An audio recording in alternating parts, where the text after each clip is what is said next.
Bitches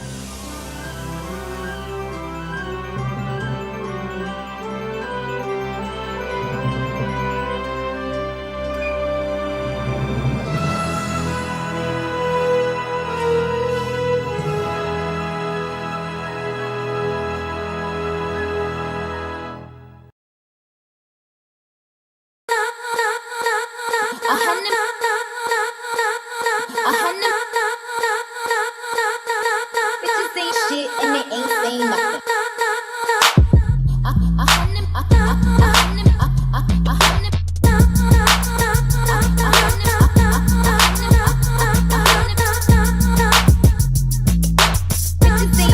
and they ain't saying nothing. Bitches ain't shit and they ain't saying nothing. Man, bitches ain't shit and they ain't saying nothing, man. Bitches ain't shit and they ain't saying nothing. Man.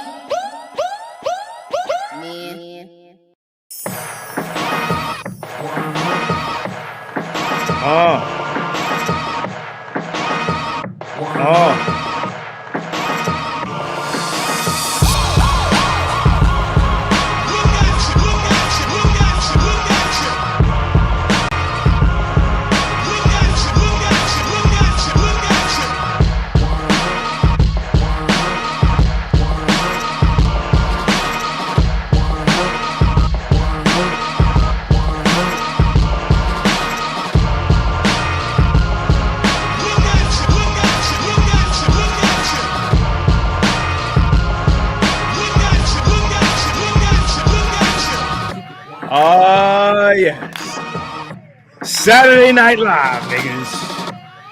You could have been anywhere in the world, niggas and bitches, but you're here with me. You already know what time it is. It's going the fuck down. Get the bell in here. Politics as usual on the Keep It 100 channel. My name is Marcus Aurelius, eloquently petty, articulate assholery, uppity Negro swag, niggas. Yeah, Saturday Night Live, SNL. How long it's been, y'all? How long it's been? But none of y'all dusty motherfuckers told me it was football tonight, so I had to interrupt Tito's football shit, okay? All these men in here, nobody told me it was football tonight. The fuck going on, man? The fuck going on, man? Nobody could have told me nothing. Anyway, politics as usual 4. Got some people up in here, man. Ty City will be with us. General Tito. I'm hoping that Mr. Fantastic got the message, because I ain't got none of these motherfuckers' numbers. Okay? So, we got nameless protagonist. He's in the building. He's in the building. And y'all favorite. Your favorite. The Manosphere's own Hoodservative is in the building. It's going down. What's good? What's good, people? It's going down, man. I don't know what the fuck is going to happen. I don't know what the fuck motherfuckers going to say. But we got these topics, and we going to get it down. We going to knock it down. Shout out to my man Bernard Riley. Wherever you are, Bernard Riley, this one's for you. Okay? Gonna keep it in the spirit of Mr. Riley. Okay? Shout out to Bernard Riley, because he's the originator. Okay? Let's see who's in the building. Let's see who's in the building. All right, Adric, it's on. No news. What's going on, man? Dre, I see you, man. So let me hold one of them cigars. It's my last one, man. Need to buy more. Mike is in the building. All right. He said, are you going to tell Good Bread that he's one call away? It's fucked up, man. Can't say shit like that, man.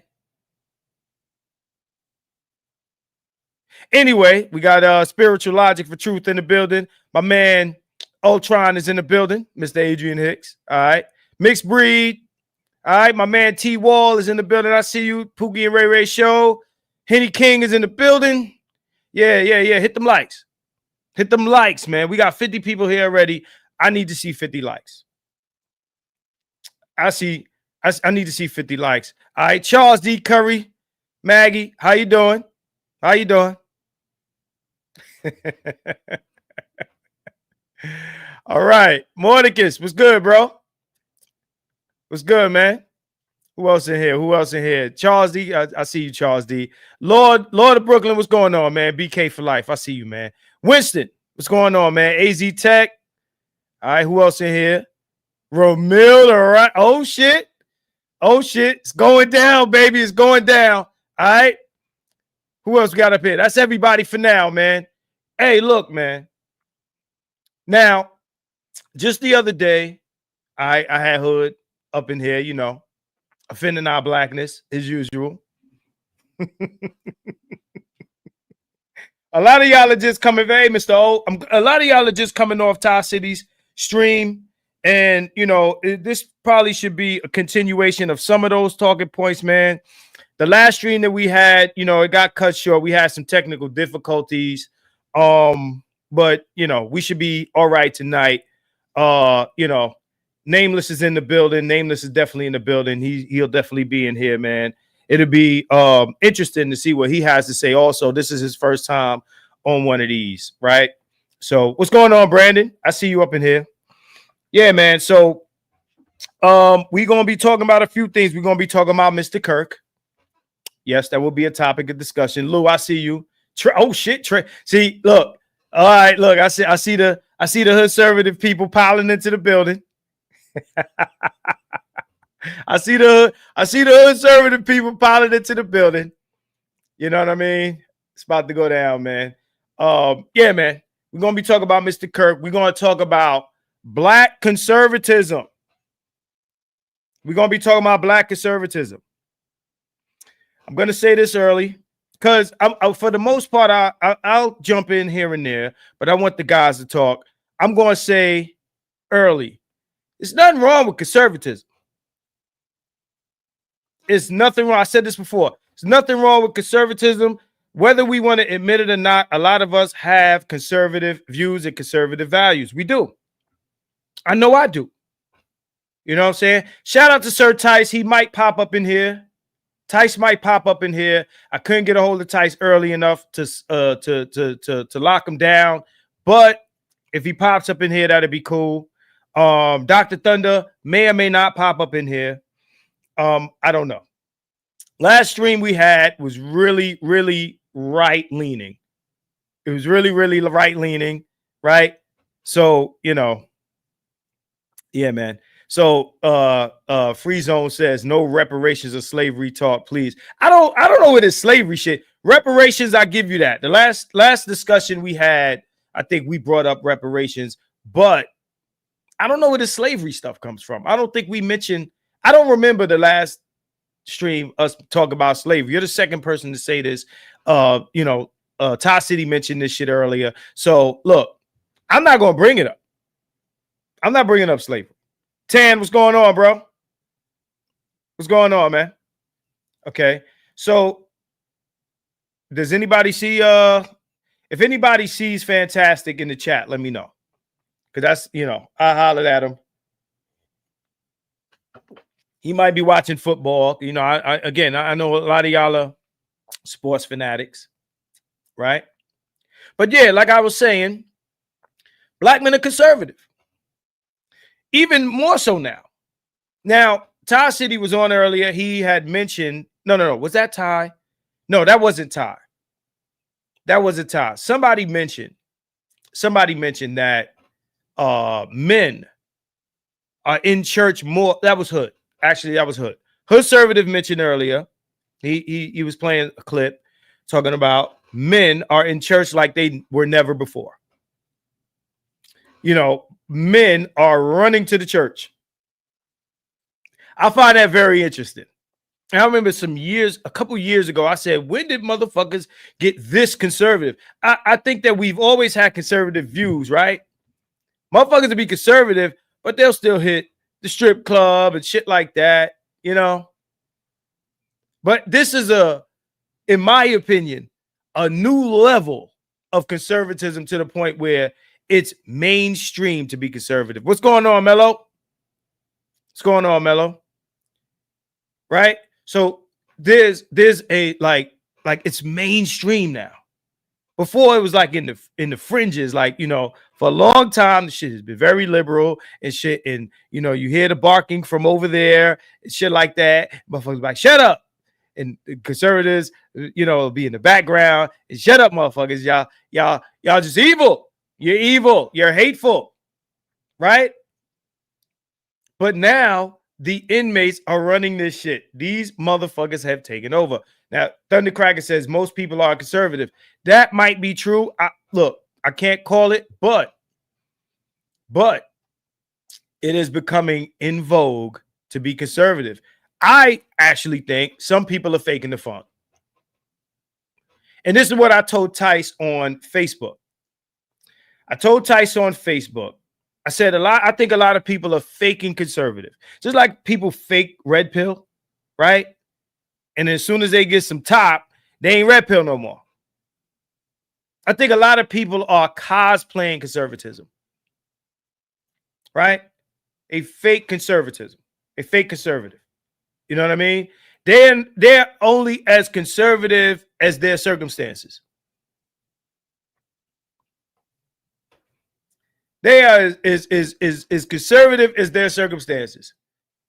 If these bitches start acting right again, the motherfuckers ain't gonna be conservative no more. That's not the way I see it, man. Because and this is why I feel like that. Because some conservatives never discuss conservatism outside of social dynamics in terms of better yet, women and, you know, and their opinions of black people. And when I say this, I'm talking about black conservatives. I think some black conservatives are using conservatism, right, as an axe to grind with whatever beef they have with black people. That's how I feel.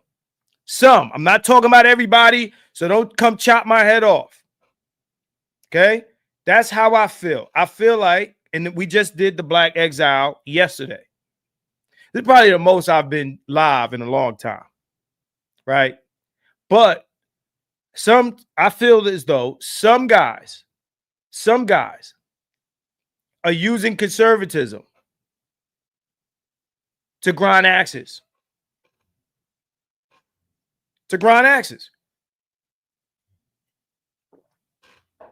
Because when you ask them what is conservatism, they can't tell you. They just use internet talking points. Right?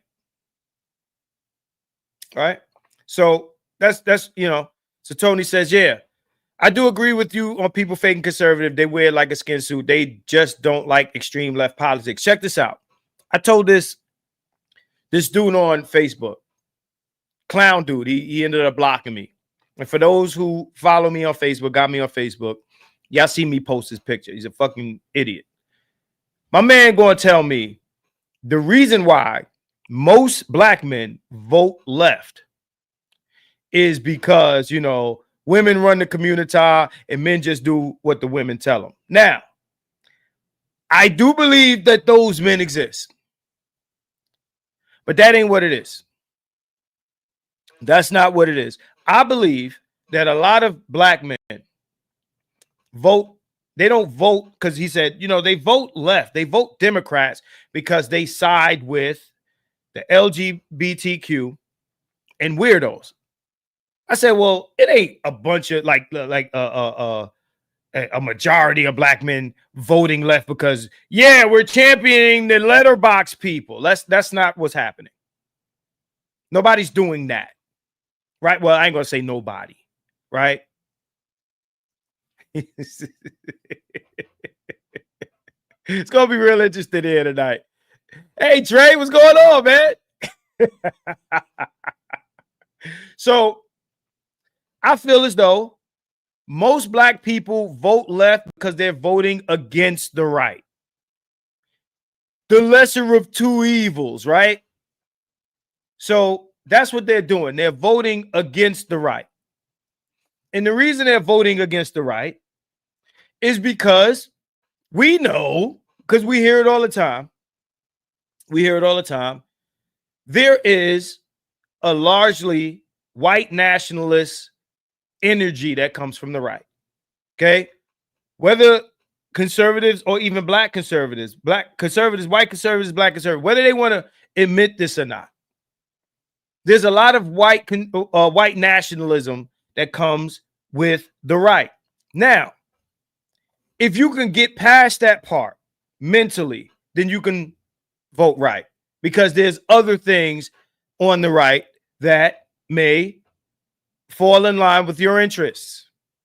But for black people, many black people, it's hard to get over that hump. It is. It just is, right? That's just what it is, right?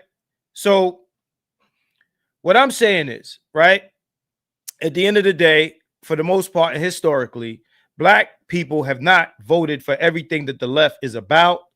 They voted against the right. I should say black men. Now, black women, however, are receiving things from the left that benefit them. They vote for the left because the left campaigns to them. Let me go through these super chats. Romello jumped in here.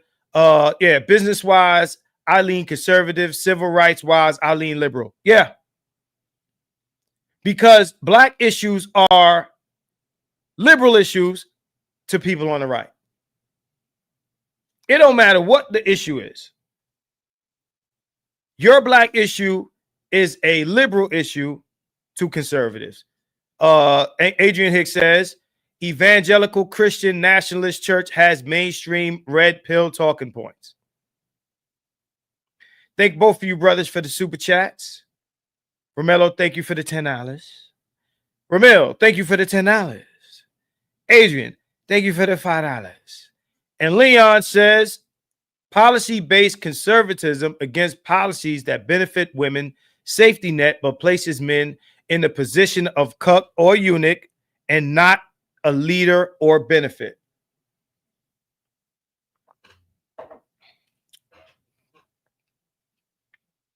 Now, yesterday, it was Nameless that kind of gave us a kind of like a deep dive of how we got here. It was very interesting. Okay. That was a nugget. If you missed it, you might want to check it out.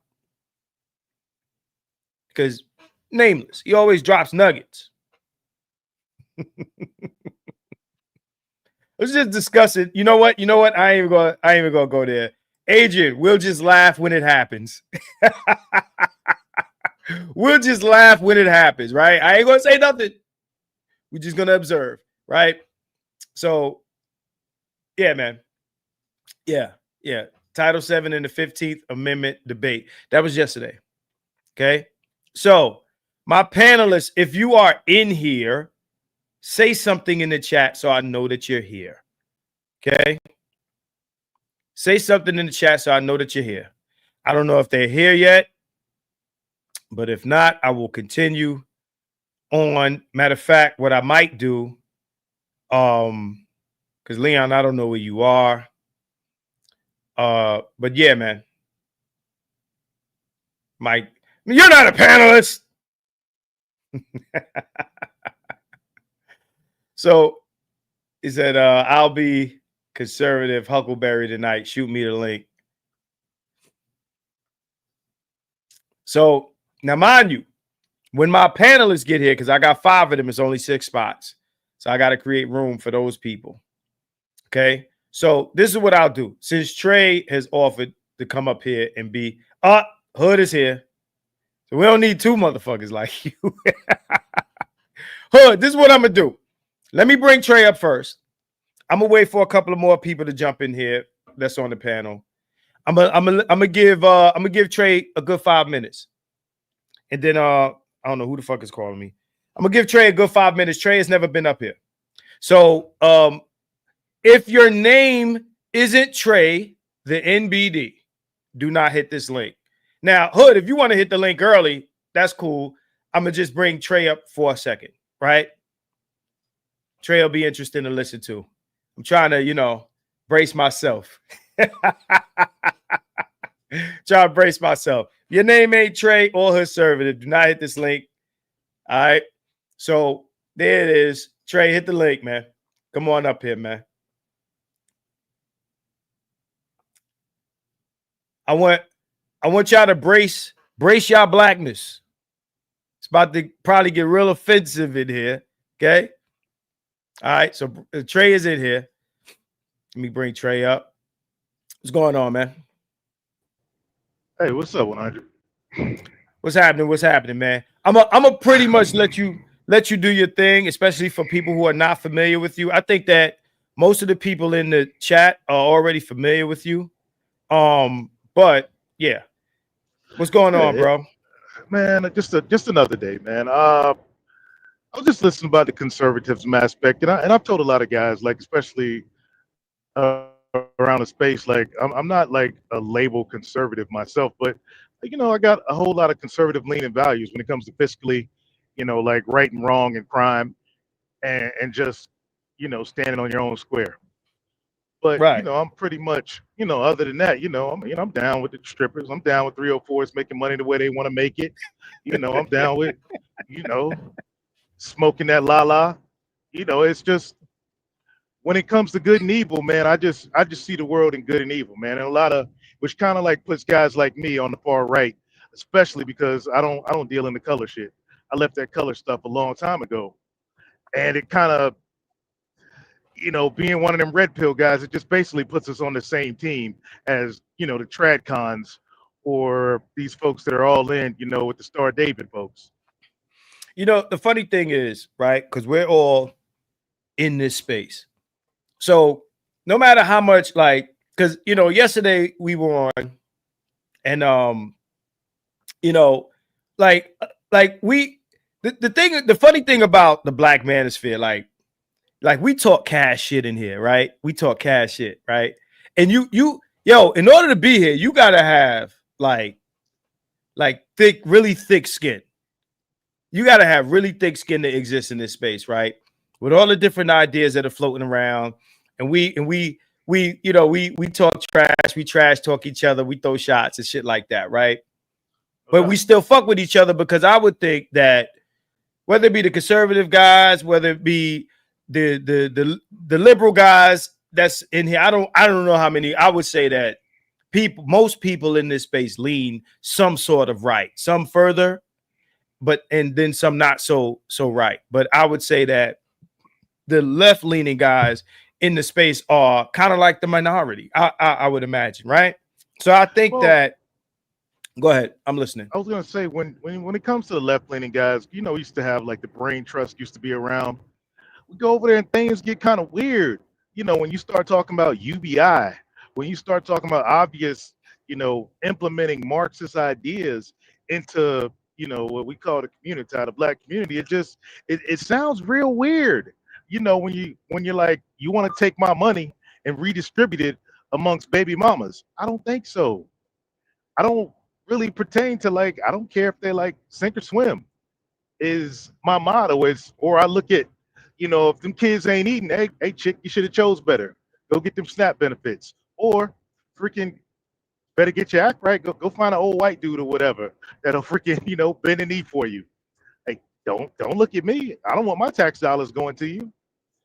And we get, but that's kind of get looked at weird from the lefty dudes. But the dudes that are center, it kind of like a lot of brothers, they're like, hold up.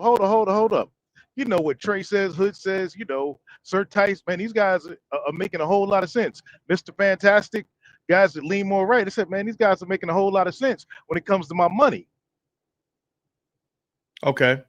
I just want to say something. Hey, wrenches, ease up. Okay. If we ain't got no trolls in here, don't be hitting niggas with the wrenches, man. Ease up in the chat with the wrenches, man. Okay, we you know what I mean? I kind of let people kind of say what they want here, unless it's a real problem. But ease up with the wrenches, man. I can see you. Just know I can see you. I got shit turned on. I see what you're doing. So chill. But so back to what you said again. I don't think that I have a problem with that. But let's be honest, right? There's a lot of people wearing the conservative skin, and it ain't about money for them. Right? There's a lot of regular motherfuckers who ain't really, running businesses and trying to get their taxes, and you understand what I'm saying? It ain't got conservatism, ain't got shit to do with them, right? Because I'm speaking from a point of view of a self-employed person, right? So I understand what you're saying, right? And since I'm a kid, it's always been about like we know that the people on the right is about their money and about their business, and who wouldn't be? If you found yourself all of a sudden with a bunch of millions, right? And then somebody said, "Hey, well, we want half of that for these bitches with all these kids," you probably wouldn't be for it, right? You probably would want to move to a state where you ain't had to deal with that. I mean, most of this shit is really about the states, right? Yeah, if I want to be, a philanthropist, I want to choose to do that myself. If I'm going to put some money towards, like the local boys, getting football, local boys and the Boy Scouts, young men learn how to work on cars, I want to make that choice. I don't want to be forced to do it. Right. Hey, look, I don't think there's many people in here that would disagree with you. For a lot of us that side eye, not necessarily conservatism, but the party. And I think that those two things are separate. I think that there's having conservative views, and then there's the party. And for black men that side eye the party, right? We're trying to reconcile, and this is where it's going to get a little hairy. You understand where I'm going with this. We're trying to reconcile the conservatism, right? That we feel, versus how the party relates to, black men being a part of the party. Also, other organizations that, even though we agree, like just imagine like a black man who wants to, exercise his Second Amendment right to carry arms, and he wants to join the NRA and this and that and the other. And you got the what's his name? Colin War, the black dude that somehow represents the NRA. But when shit happens to a motherfucker exercising this right, the NRA doesn't show up for niggas. They don't, right? So these are the sorts of conflicts that black men have with the right, although we really do not fuck with the left. It's Colin War. Yeah. So yeah, it's go ahead, situational, bro, because you get a cat like me, man. I'm all right, man. I'm armed to the teeth. All my white homies that live around me, they armed to the teeth. We go to the range, we shoot together. I see a lot of brothers, young brothers, because of the brainwashing of mama and them for the last 60 years and all the propaganda that was put out there by Malcolm and Martin before they had their conversions, and then they got clapped for it, is that white man bad, white skin bad. And then you got the educational system pumping all this, we were slaves, the white man took this from you nonsense, and the kids from the time they in the cradle, that's causes this resentment towards the skin color versus just looking at an individual Caucasian person and doing just what Martin said, judging them by the content of the character. And it's even myself, when I was highly entrenched in the MAGA movement, interviewing Proud Boys, interviewing 3%ers, you could tell real quick who to fuck with and who not to fuck with. And who not, there was a whole lot of niggas, that were on the right that you realize quick you don't want to fuck with. Let me ask you a question, just FYI. And you ain't got to give me a bunch of information, but like what state do you represent? If Texas. you don't mind me asking you that. Yeah, I live in Texas, but I'm from VA. I got you.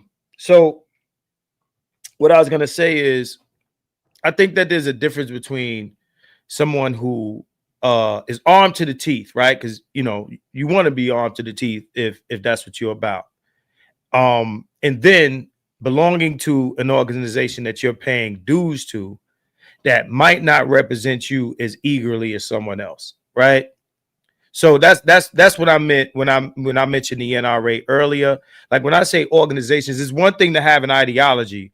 Belief in being armed is the ideology, and then there's the organization. So when I talk about being conservative versus being a Republican and being a card carrying Republican, you understand the difference, right? One is a right. One is a view and a thought pattern, and another thing is I belong to this organization, and does this does this organization really like fuck with me the way I would fuck with them because I have the same views they have? It's a with the Republicans. It's situationally based because, man, you know, Okay. when you're on the far right, you know, as I am, you learn to realize that they're Democrats and Republicans, they're the same. They're the same people. It's just Right. who's gonna benefit me? Who's gonna benefit me more? 20 years from now, the party philosophies can switch, and I could be voting Democrat again. But right Correct. now, it's just the Republican philosophy lines up with protecting my house, protecting my, you know, kids, protecting my wife, and stuff like that. My rights. That's all it is. I could give a damn about the skin color. It's like, look, who got my back at the time? Question, right? When you say about the right and the people in the right, the base, everything is situationally based, right? When you talk about the right, you basically, you know, make it about, okay, this guy may have this belief, and then again, like you said, you know who not to fuck with. Now, here's a question for you. Why isn't that approach taken when we speak about black people? Why isn't, you know, the black discussion situationally based? We start talking in broad stroke sometimes, and I ain't necessarily talking about you personally, you know what I mean? But I'm just saying, like, a lot of the conversations that I hear when I'm around, whether it be conservatives or black conservatives, right? It's like these people, right? It's not, well, you know, some people you fuck with and some people you don't, and this and that. Is always a broad stroke discussion as opposed to what you just did. You kind of made it about, you know, the individual on the right. Just a question. Well, I'll tell you, just in the spaces I roam in it, and that kind of are like congruent, you know, within the right, because the right has its own factions. The one common denominator that I run into, like mine is outside, like the Groypers and stuff like that, is nobody don't give a damn about their skin color. All they really care about is that green and the values of the country.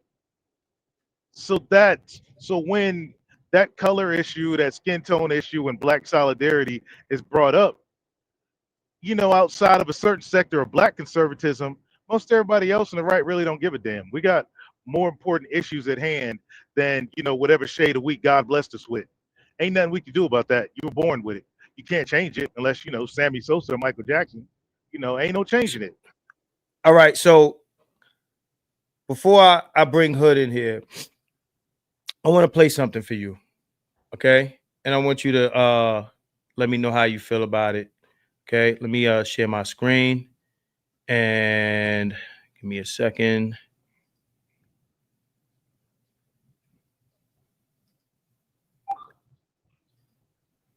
So I was sent this video. I hope you guys can hear it when I start playing it, but I want you to listen to what this guy has to say. This is racist pastors who are influenced by Doug Wilson. Okay, so this is, I think this guy's a pastor, but let's listen to what he has to say. Hold on, got some sound. Would they be eligible for membership in our church? Let's say that somebody was coming into our church and they're black, and would they be eligible for membership in our church? Yes, of course they would. They'd be eligible for membership in our church. But would they be permitted to participate in, embody, and practice what I would call black culture generally in our church? The answer is absolutely not. Why? Because the characteristics that mark black culture as a generalization, in the same way Paul's talking about Cretans on Crete, they are evil, murderous, violent, bestial people. They steal, they kill, they destroy. They are sinful to the core. They have besetting sins that are like fatherlessness, sexual immorality. They molest children at a high rate. All of any criminal statistic that you could look at, almost pretty much without exception, they excel at them. Black culture. And it's even interesting. I mentioned it before, but like the black guy on TikTok, he was saying, he's like, y'all crazy. Like, you're talking about this person like it's mental health. He said, that ain't no mental health. That's a demon. Yeah. So, I mean, a lot of people are seeing that. Like this behavior is demonic. To walk up to a white girl, but yeah, and to cut her throat because she's white, and be like, yeah, we got that white girl. We got that white girl. And when you think about it, you look at that culture and you say, what are the besetting sins and characteristics of it? And then you say, could somebody come in a lawful church membership embodying that culture? No, they have to self-consciously repudiate that culture. Okay, all right. So let me drop that down. So let me get some commentary from you on that, Trey. Because you said, you know, these are not people that focus on skin color, this and that and the other, but you heard what the guy said, and there's several wrong things with what he said. Other than if anybody want to talk about the racial tone of what he said, take that out of it and just listen to what he said and how rooted in fact it is or isn't. What do you have to say about what this man said there? I'm listening. Okay, first of all, I've said it straight. I don't usually talk feelings or anything like that, but I feel the exact same way he does. And for those that don't know, I'm 50. I'm a mid-Gen Xer. I grew up in the hood, and all the fathers, we all had fathers. The projects were right next door. They didn't have no dads. But over in the hood, we had dads that were all crazy Vietnam vets that were very conservative leaning, mostly dudes from the South, who had strong Southern Baptist or gospel values. And you couldn't talk no slang in the house. You couldn't listen to rap music. And the dudes that lived in the projects, our homies, they couldn't come over and hang out. They couldn't come over and play video games because they brought those same types of activities out. And the moms would say the same thing. They wouldn't want them dudes in the projects that ain't got no daddies coming over because they'll be stealing, or they might got some lice or something like that. And this was the black community. Go ahead. I'm listening. This is you bogging a little bit. Trey, you there? Trey, you bogged out. Trey? I think we might have lost Trey. Trey. Till I was 22. I can't hear you. And when I woke up, I said to myself, you can't hear you. What about now? We can hear you now. It's a lot you said that probably didn't come through. Okay. What was the last thing you got from me? I'm sorry, I'm going through like middle. I think you said something about mothers with single mothers with kids, or something to that effect. What I was saying about we lived in the hood, but the projects are right next door. Right. You got all that? And we had dads, they didn't. Everybody was broke, but all our fathers were like Vietnam vets, real religious. You got to be in church every Sunday, more than likely Wednesday too. But we, for some reason, with the hip hop influence, the crack movement, we got it in. But there was a big difference that, when I turned 22, I woke the fuck up and was like, what the hell's wrong with me? Why would I want to embody those values? Well, I don't like getting looked at. I don't like getting profiled. I don't like it. And so now that I'm 50, I look at life the same way as these guys. I don't want folks to act like that in my neighborhood. Well, let me ask you this. Let me ask you this, because I want to keep this in context. This is a preacher who's saying that he doesn't want people to come into church and practice black culture. We know what black church is. It ain't shoot 'em up, bang, bang. It's a bunch of singing and hollering and stomping people stomping feet. I don't know of any church in the hood, right, that I know of, where niggas come and shoot it up. Like from what I'm understanding, like the only churches that I know about that got shot up is some white dude came and shot some shit up, right? But we're talking in the context of what goes on in church. This is a pastor saying who is allowed to come into his church. Street niggas ain't coming to the church to do street shit. Church people are coming. And Whoa. again, no, hold on. I just wanted, because I heard what you said, and I think that what you're saying is contextual to another conversation. And this is a preacher talking about who's allowed to come to his church, and these things don't go down in the church. So that's what I'm saying. So, like, I'm trying to understand, what do white people have to be afraid of sharing church with some niggas? Bro, they got it. Can you hear me? Yeah, I can hear you. Yo, okay. I can hear they you. don't want the Charlotte. They don't want the Charlotte light rail incident happening in their church. They don't want, young what is it, King Von type activities going down in the church. And King Von? unfortunately, King Von shot up a because church? of no, King Von type activities. But who goes freaking to church doing but- King Von shit? I'm just asking. Here's the thing, bro. Okay. Is that because of what's taken place within the community over the years, last couple decades, brothers got to pass the sniff test. I don't. I'm just an old black dude. I look like an old black dude. I dress like an old black dude now. I ain't got to pass those sniff tests. As soon as I walk up and say hello, they can hear me. Normally, I got some old military stuff or some grunt style. I ain't got to pass no sniff tests. They take one look at me. They know, okay, this dude's cool. But unfortunately, a lot of dudes, based on how they move, they got to pass that sniff test. Is it fair? Is it fair? Kind of touchy, but you got to look at it like this. If I'm a pastor of a black church, what I got to deal with now? I got to deal with most of the congregation being down with the L. Gibbons. I got to deal with women wanting to twerk after they come from the church on Sunday. I got to deal with the men are going to be after a little they come fruity from nowadays. the church. I mean, from the club. No, we're talking about. We're talking about what happens inside the church, though. What I'm trying to understand is, what I'm trying to. I mean, I haven't been to a church that is about the LGBs, right?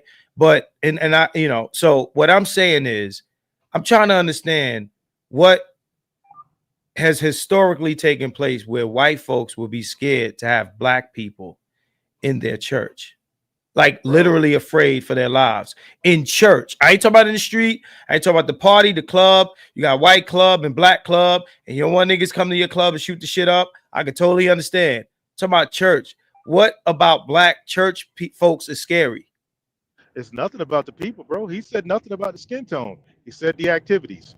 You can't bring. Okay, so no, hold on. So what when we talk about black culture is related to church, I'm trying to understand. Because black culture in church, we gotta speak contextually. What goes on in black church where these people have to fear for their lives? Like they don't want black culture in church. Street culture, okay, but black culture in church is, Bro, that was Lord. That's black. This is black culture in church. Black culture in church. That's black culture in church. Bro, that was black culture in church 20 years ago. What? So what are they? Am I missing something? I gotta have other people jump in to tell me, put me on to what's going on in black church now. You won't catch me. I mean, I wouldn't even go in old boy church. Like the whole church, Baptist, Christian, Protestant church, man, has gone down the tube. But what they're speaking of, man, is the degenerate activities. Everything I mentioned at the beginning about how I grew up, like the activities that were frowned upon by the black community are now embraced and seen as black culture. So let me read some of these super. Go ahead. I got to catch up with the super chats in a minute. Go ahead. I want you to finish your sentence. I was gonna say, I was talking to my wife earlier about this because she asked me about what went down at Tennessee State University. I said, baby, I went to William and Mary, right up the road from Hampton. All my Pizzos back and forth between the two. If any activity that went down at Tennessee State had took place on my William and Mary campus where I play ball at, or down at Hampton where my homies play ball, they would have got expelled. Every single one of them. It wouldn't have been like the black deans, the black faculty would have been like, hell to the F no. You were embarrassing, black people. You're embarrassing what, we've tried to. We're kind of off topic, bro. I think we're kind of off the rails a little bit. But I'm talking about those. I'm giving you an example of the characteristics that pastor does not want in his church. He doesn't want Tennessee State activity in his church. And I'm telling you, 30 years ago, the majority of black folks did not want that behavior either. That behavior would have got you but expelled. is there a history of Black Tennessee behavior in church? Bro, it's not the church, is that you can't It have, is. they're having a conversation about the culture outside of church, and they're saying they don't want that culture inside So of their church. So so you got to is it pass the fair to sniff test. let me ask you this? Is it fair to say, and then I'm gonna read these super chats, I want you to answer this. Is it fair to say that if you got guys that are Italian, right, who are in the mob because they do crimes in the mob, that, you know, I don't want that mob activity in my Black church, so I don't want Italians in my Black church? Does that make sense? No, bro, it doesn't make any sense, because Okay. Italians are a citizen, or citizens of a country, bro. We're not No, I'm talking. talking about Italian Americans. Let's talk about Italian Americans. The Italian Americans don't form up like that anymore, bro. We're talking 60, 70 years ago, when Italians walked away from that. They just blended into American society. And No doubt. and I'm glad you said that, because the black conservatives like myself, you know, I don't play the black. I don't even consider myself black, man. I'm American. You want to call me anything, call me American of Jamaican descent. It's just, we're America. There's no black. Black was just something, Reconstruction, to get together. They forced some Jews and freaking Dubois forced on, you know, different tribes of people. You know what? You're not freaking Cherokee. You're not Creek. You're not Algonquin anymore. You're black. You're a Negro. You're colored. Bump your So check it heritage. out. You're this. Let me catch up to these super chats, and then I'm gonna have to start bringing the panelists up. No No doubt, no placeholder doubt. says, I appreciate you, bro. No placeholder says the right seems colorblind until the emergency is resolved. Then they will go back to being who they are. Not saying you can rock with them at all times, right? That's no placeholder. Appreciate you, bro. Adrian Hicks says, last time I checked, white folks has shot up Black churches, not the other way around. And Adrian, you kind of beat me to this statement. I don't know if there's if Black people have a history of shooting up churches. I think I find that Black people, the ones who actually attend church, right? I don't think King Von will show up at a church. I think that Black people who actually attend church are as, if not more, religious than white folks. I think black people, especially in the South, are like religious to a fault.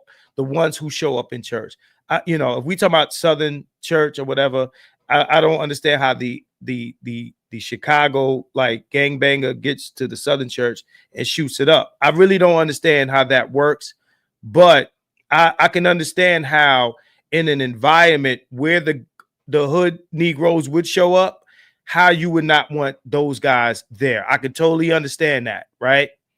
You don't want them at maybe your party or your club or some shit like that. You open up a new club downtown and you watching who's coming in there. You don't want that element in there. Church, I really don't understand like the historical, like you know, like.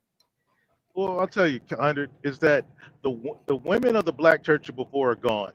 What you got is baby mamaism in church now, and God is no longer worshipped. The Black woman is worshipped in the community, bro. And these women are too forgiving of the you know, the effed up behavior, the hood culture that this pastor is describing.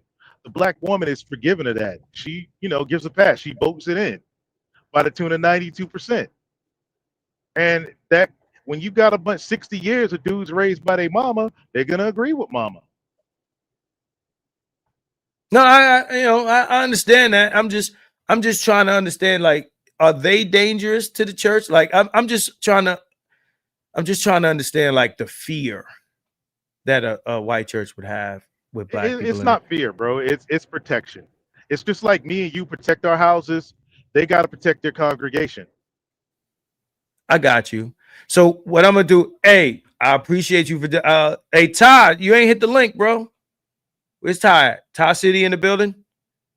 I don't know if nameless, have you gotten where you going yet? So let me know. So no doubt, I appreciate. Hey, look, it's your first time here. I appreciate you for jumping in here, man. And for y'all who are new to Trey, this is Trey MBD. We've been rocking since, you know, Bernard's channel. But yeah, man. So I'm gonna bring some people up. Hey, I appreciate you for jumping up, bro. Yeah, no doubt, no doubt. All right, no doubt, man. All right, so let me drop this link again. Hold on. I don't know if we got I don't know if what you call it is in the building. Shout out to Dr. Thunder, he's in the building. What's going on, bro? I know you got some things to do. You know, Shango, I'm gonna bring you up. Shango, you might have to replace Mr. Fantastic on the panel unless he shows up. I'm gonna bring up, we said boss level hood conservative. He's boss level, right? Hey, Ty. Ty, are you in the building?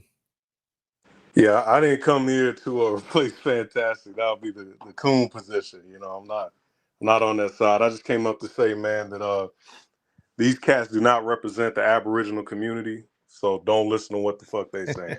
That's all I gotta say. Oh, he jumped in and out of there. Yo, Shango, man. Listen. Why Shango got to throw shade at me or that? Me and Shango are on opposite sides of the Aboriginal. We both Aboriginal, but we approach it from different angles. I got you, man.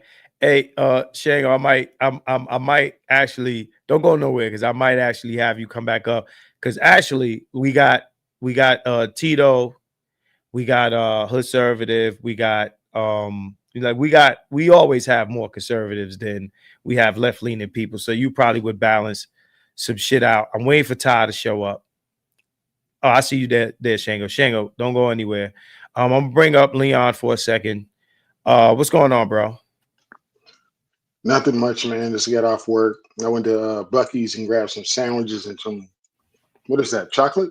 Whatever. Yeah, I grabbed some of that shit. Yo, I was born in VA too, and I live in Texas. Some of your positions I don't agree with. Because it sounds as if the women are still in church that raise the sons that you want to allow into church. So do these guys have to learn about God when they go to jail or something? Then, you know, retrain themselves and walk in your church? Is that how that works? Was that for me? Yes, directed towards you. You don't let a portion of the black population in, but it seems as their moms are in your church. Bro, the people that raised them are sitting in your church. I'm out of touch, bro, because I'm 50, man, and my parents were silent generation. I'm not asking you about being out of touch. I'm asking you. You said that their sons can't go to your church because they're thugs. Are those mothers in your church? I don't do the church thing anymore, bro. I let that stuff alone because I saw the direction that it was going, so I could care less because I can't deal with. For me. Okay, let me ask the question again. It's a yes or no. When you were doing it and you didn't let the thug boys in church, were their moms in church? Yeah, back in the day, bro. This is like 30 years. I get tired of this simp shit. This is what I mean by conservative simp shit. Bro, it doesn't matter. The same people that raise the issues that you see, you still allow to come in your church, but somehow they're you just said it. Like, the moms were going to your church, but you didn't let the boys in the church. Don't you think that's a little crazy? You're talking a different generation for me, bro. You know, 100. I'm prepared to fight this whole army off by myself. Hood, I don't want you to jump in yet. I've been waiting. I've been in a fucking hole listening to this shit. Hood, this is the undercard, Hood. This is the undercard. Okay? Yeah. Chill. I mean, bro, the church thing really isn't my expertise. I just say this. I respect the men's right to, and all I heard was they don't want the behavior in. If a young, and this is my belief, bro, because I've seen many of hood cats that I ran with back in the day that get saved. If they want to come in there and give their life to God, step to the altar at the end of church, when they're called up, go for it. Albeit, you know, we all back in the day, man, we left that shit outside. We rolling, we thugging against another clique, bro. We left that shit outside on Sundays. So that wasn't an issue in my day, bro. I don't know how things get down now because I don't do that stuff. Yeah, no one's thugging in church. It's kind of true. So I mean, there was a pastor in Brooklyn who got robbed on camera, and now he in set that jail. up. Well, I mean, that's thugging in church though. So I mean, there is that. Now you say he set it up. If he set it up, then it's fake. But hey, Hood, it's the undercard, bro. It's the undercard, bro. It's the undercard, man. We gotta wait for the main event. It's the undercard, man. Shango, stand by. Don't go nowhere, Shango. Yeah, it's the undercard, man. All right, we got Tito, and we got three guys that we're still waiting for. We're still waiting for Tito. We're still waiting for Ty City, and we're still waiting for Nameless. So that's our main event, man. That is our main event. Hood, I got you up here, but you are part of the main event. This is the undercard. So yeah, man. I'm inclined to agree with Leon. You understand what I'm saying? I don't think that we have a record of murder in the church. You know what I mean? We don't have a record of murder in the church. I can understand people disagreeing with some of the lifestyles of the people that would be in their church. So Trey, I'll give you that. Like if you're saying no, they don't want the the baby mama shit and shit like that prevalent in the church. But I mean, to be honest, Jesus said, "Come as they are," right? Like I thought. I mean, shit, Mary Magdalene. Like I thought it was like all good. Like we trying to get saved. Like okay, I got a child that's out of wedlock. But if I come into the church, I'm trying to get my soul cleansed. Lil Vaughn is outside. He might be wreaking havoc, but I'm in here trying to get saved. Why can't a black woman try to get saved? I'm just throwing up devil's advocate. Yeah. So Marcus, let me tell you, single moms sit their ass in the back. That would be my number one rule. But guys are fucking simps, and they let them sit in the middle, the front. No, sit in the back. Have your son sit in the back. When I was a teenager, Mr. Ford invited me to his church. I was already in school. I was already working, doing all that. And he used to invite gang members. And what he had was guys that were electricians, guys that worked for Northrop Grumman, military contractors, all guys from walks of life to say, hey, I'm an E6 in the Army. You can go this direction. These are kind of opportunities. If you know us, I can be a reference, help you out. But, those type of guys that he's talking about didn't even want to let the boys in church. That's crazy. Well, I didn't hear that from the video, man. All I heard was don't bring your gang banging activities in church. Don't bring your thugging activities in church. That's what I heard them say. And I take it a step further than that, because with those boys who are raised by their moms who are in the back of your church, you got to get that brainwashing that their moms have put on them, so they know how that nothing's going to hold them back from joining the Army, from getting the HVAC, from getting their CDL. And next thing you know, they can develop some masculine traits and be good fathers to raise a family. But if that's not instilled in them before, it's too late, all they're going to do is repeat the cycle, and their sons will repeat the cycle. So we're both in agreement that person's stance is wrong. All right, look. No, I don't believe the stance is wrong. Let me read this super chat. We getting real closer to our main event. We got Mr. Fantastic is here. Mr. Fantastic is here. I thought you wasn't gonna pull up, homie, but you in here. So for a second, I'm gonna pull up Shango. Well, let me read this Turkish Tyrone. Hey, Fantastic, don't go anywhere. Turkish Tyrone says, was it demonic white culture when John Cowell cut Nia Wilson's throat at a BART station in 2018? Rhetoric versus reality. White crime matters. I think that's directed towards you, Trey. Maybe. Okay. Well, if it is, okay, I'll speak of the difference. When white crime happens, you don't see GoFundMe's for freaking white guys that stab a young woman's neck, on a train. You don't see the community up the stands saying "Free my nigga."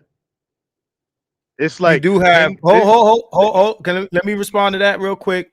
You do have GoFundMe's for like people like George Zimmerman who kill a kid after stalking them down, and you do have GoFundMe for all these police shootings against on black men. Whatever the reality of the actual issue was, you got GoFundMe. So let's not do that. Okay, Okay. Here's the thing: 100. Difference between guys like me on the far right, not none of that conservative nonsense, is this. I don't compare fuck shit versus fuck shit. Fuck shit versus fuck shit. Whoever wins, wins. George Zimmerman and old boy were both looking for smoke that night. So hey, one won, one lost. But you cannot compare that to a young lady, the young lady in the Bay Area and the young lady in Charlotte just getting attacked by freaking animals. It doesn't matter the color of the dude's skin; they're both animals. I don't think Trayvon was looking for smoke that night. I think smoke found him. That's number one. Number two, I think that a lot of there's a lot of situations where you got black people that go through this same shit. I mean, I just want to call that what it is. I got Ty City in the back. I got Mr. Fantastic in the back. I got Shango and I got Trey up here. I want Shango to get in the last little comment before, because I got to drop both of you guys down to make room. Okay. Shango, do you have anything to say before you jump off? Yeah, it ain't no smoke. It's not smoke in the sense of covert smoke. It's overt smoke. Like when I say you don't represent the Albos, you trying to tie this shit to some coon shit. I don't know what that is.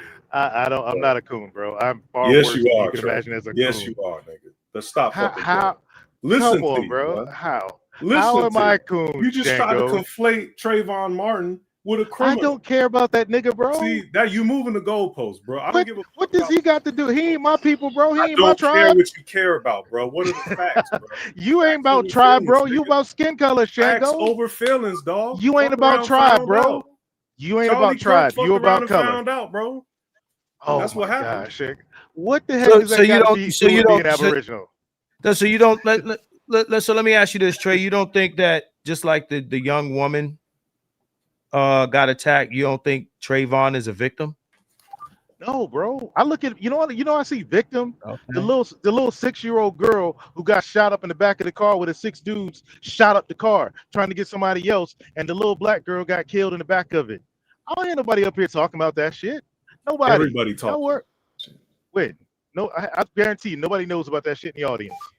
This is crazy. You don't know about the dude. Well, I mean, unless the news covers it and we come across it. Damn, I mean, if we come go. across, I mean, we don't look. We only gonna know what's in our scope of consciousness, bro. Like, unless I'm right next to it when it happens. I hate when people do that when they talk about what you ain't talk about that you ain't hear about. Like, how the fuck am I supposed to talk about some shit I ain't been reported to me? Okay, why is certain things put in front of your face, bro? And Shanko, you know better, bro. I you don't know better. That. You know they put certain stuff on the news to get Negroes amped up. Both left and right. So why they ain't putting that little girl story out there, bro?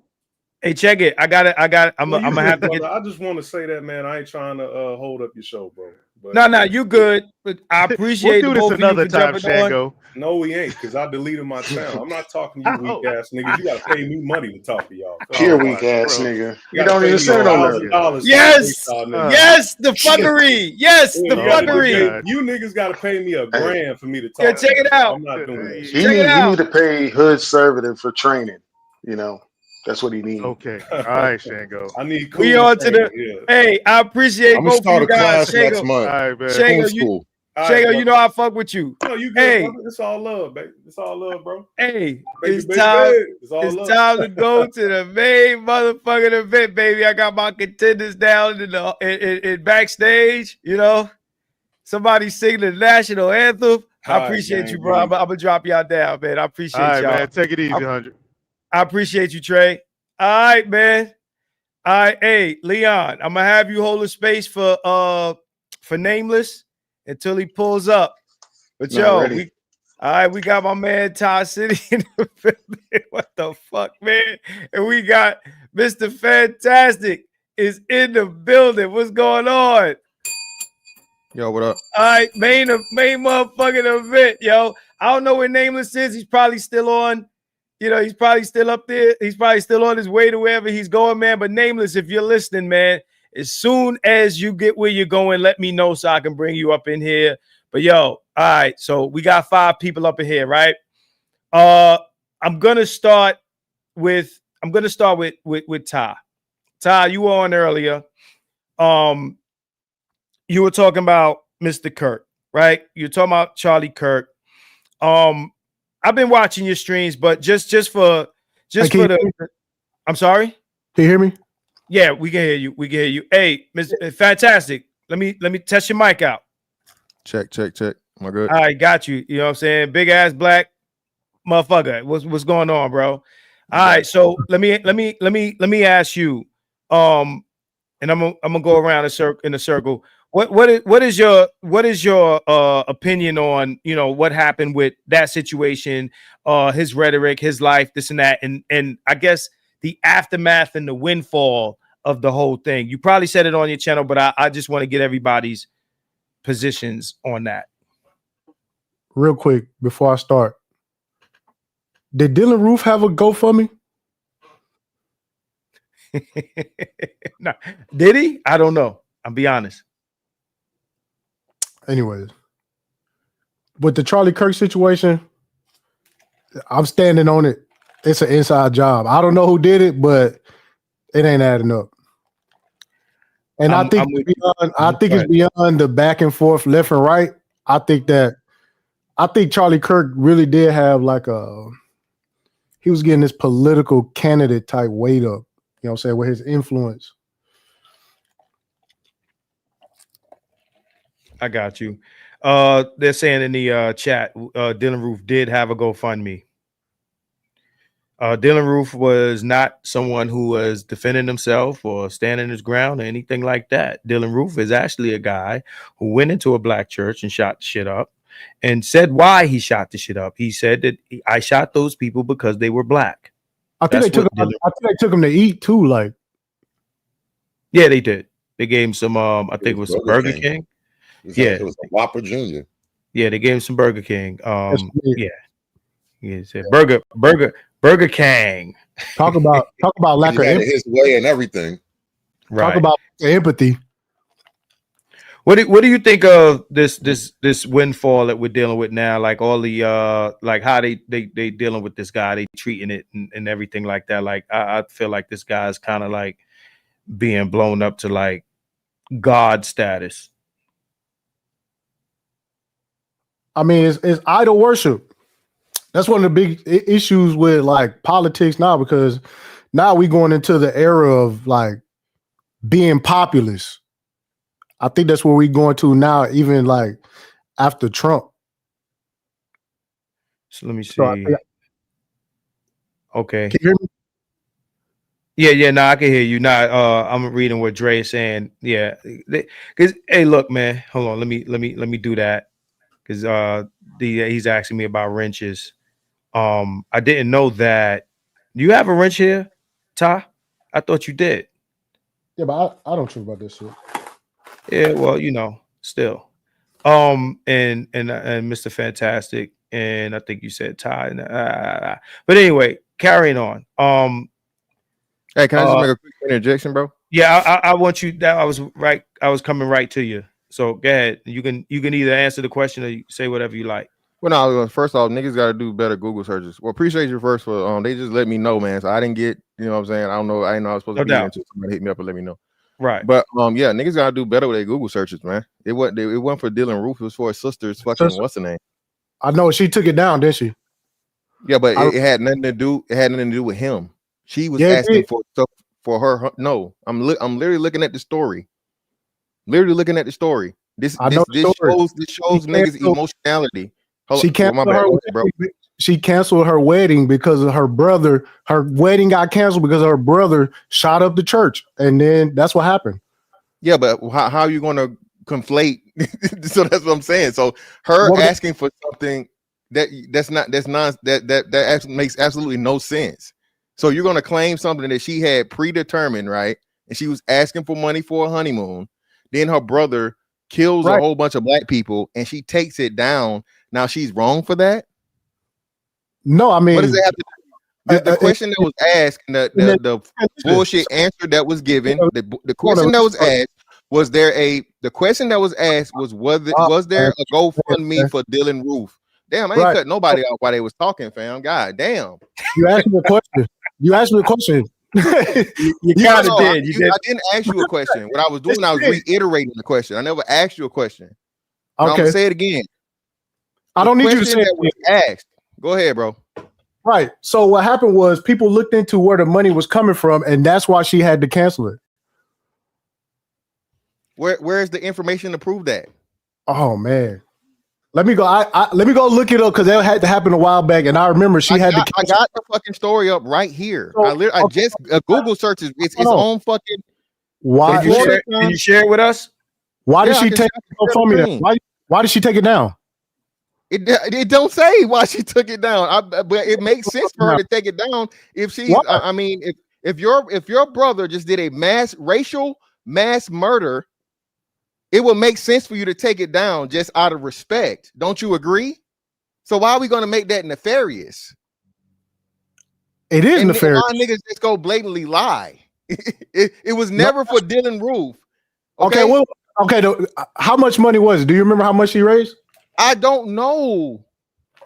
It doesn't say. Like you say, it was taken down. So no matter how much money it was raised, okay, the money didn't start miraculously coming in. The money didn't start miraculously coming in. It was $1,600. Right. So far right groups was giving her the money, and they found out, and then she took $1,600. It was more than 1,600. Well, which is it? Because somebody just said 1,600. I know it's more than 1,600. So again, now we're conflating things, and we're saying, and if you're right, you're saying that she said, or it came to be that she found out, hey, there was some racist white motherfuckers throwing me money for something that had absolutely nothing to do with my psycho ass racist brother that was killing shit. So instead of taking the money, I'm gonna just wash everything and move on because I don't want to be involved with fucking being funded by racists. See, and this is what I'm saying. You could take so basically, hold on. So let me jump in. Give me a second. Because you can take this situation, turn it around, and they'll be like, they took blood money from this shit. She literally used this situation to get money. Huh? No, you just fantastic. Let me ask you something, fantastic. You're saying her intention was different than the actual people giving her the money.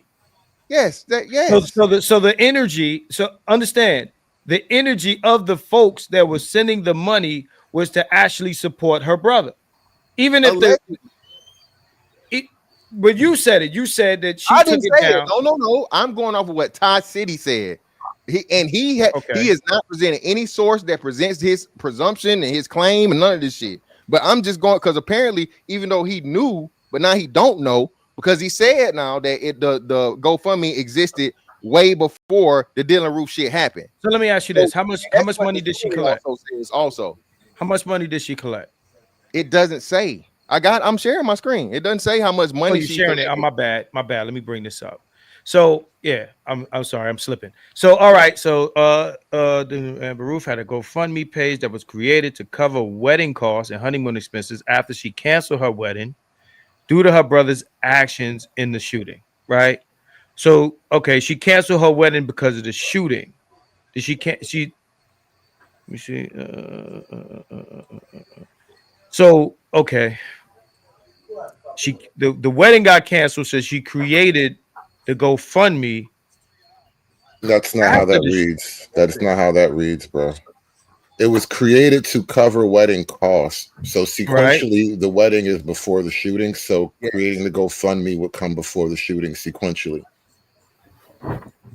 Yeah. So why did you say she canceled? Hold on. She canceled her wedding due to her brother's actions in the shooting. She canceled her wedding, right? That's a crazy big thing. I said this plain as day. Okay, before y'all not reading this right. I am reading this. Go ahead. So again, tell me what you think it reads as. What it's not what I think, it's what it reads. And Hood sees the same thing I see, and everybody that can read, and it's no disrespect, but it's clear as day. The wedding was already planned. Okay? Understood. Right. Before her brother did the act that he did. Right. Okay. So when her brother did the act that he did, she canceled the wedding and the GoFundMe because, as according to Todd City, nefarious people were giving and donating to it not because of her wedding, but because of her brother's actions. The page was quickly removed receiving significant backlash and harsh criticism. Meaning, when you removed the shit, she didn't collect no damn money. She just watched it. She Right. created. I didn't say she. If you look at the next bullet, here are the key details. It's literally starting to tell you the purpose. The GoFundMe was set up to pay for the lost wedding expenses and the honeymoon. After the shooting. Dylan Roof. So just understand that the GoFundMe was created after the incident. It wasn't there before that. The wedding was planned before the incident, but the GoFundMe was set up after. Let me say this. That's what it says. Let me say this. It says. Go ahead. I'm listening. Let me say the reason why I brought this up is because somebody was up here saying that we don't start GoFundMes. They don't start GoFundMes after somebody. You know what I'm saying? That's why I brought it up. Get it. Yeah, but even that's kind of a little stretch, though. This is on his sister and her wedding.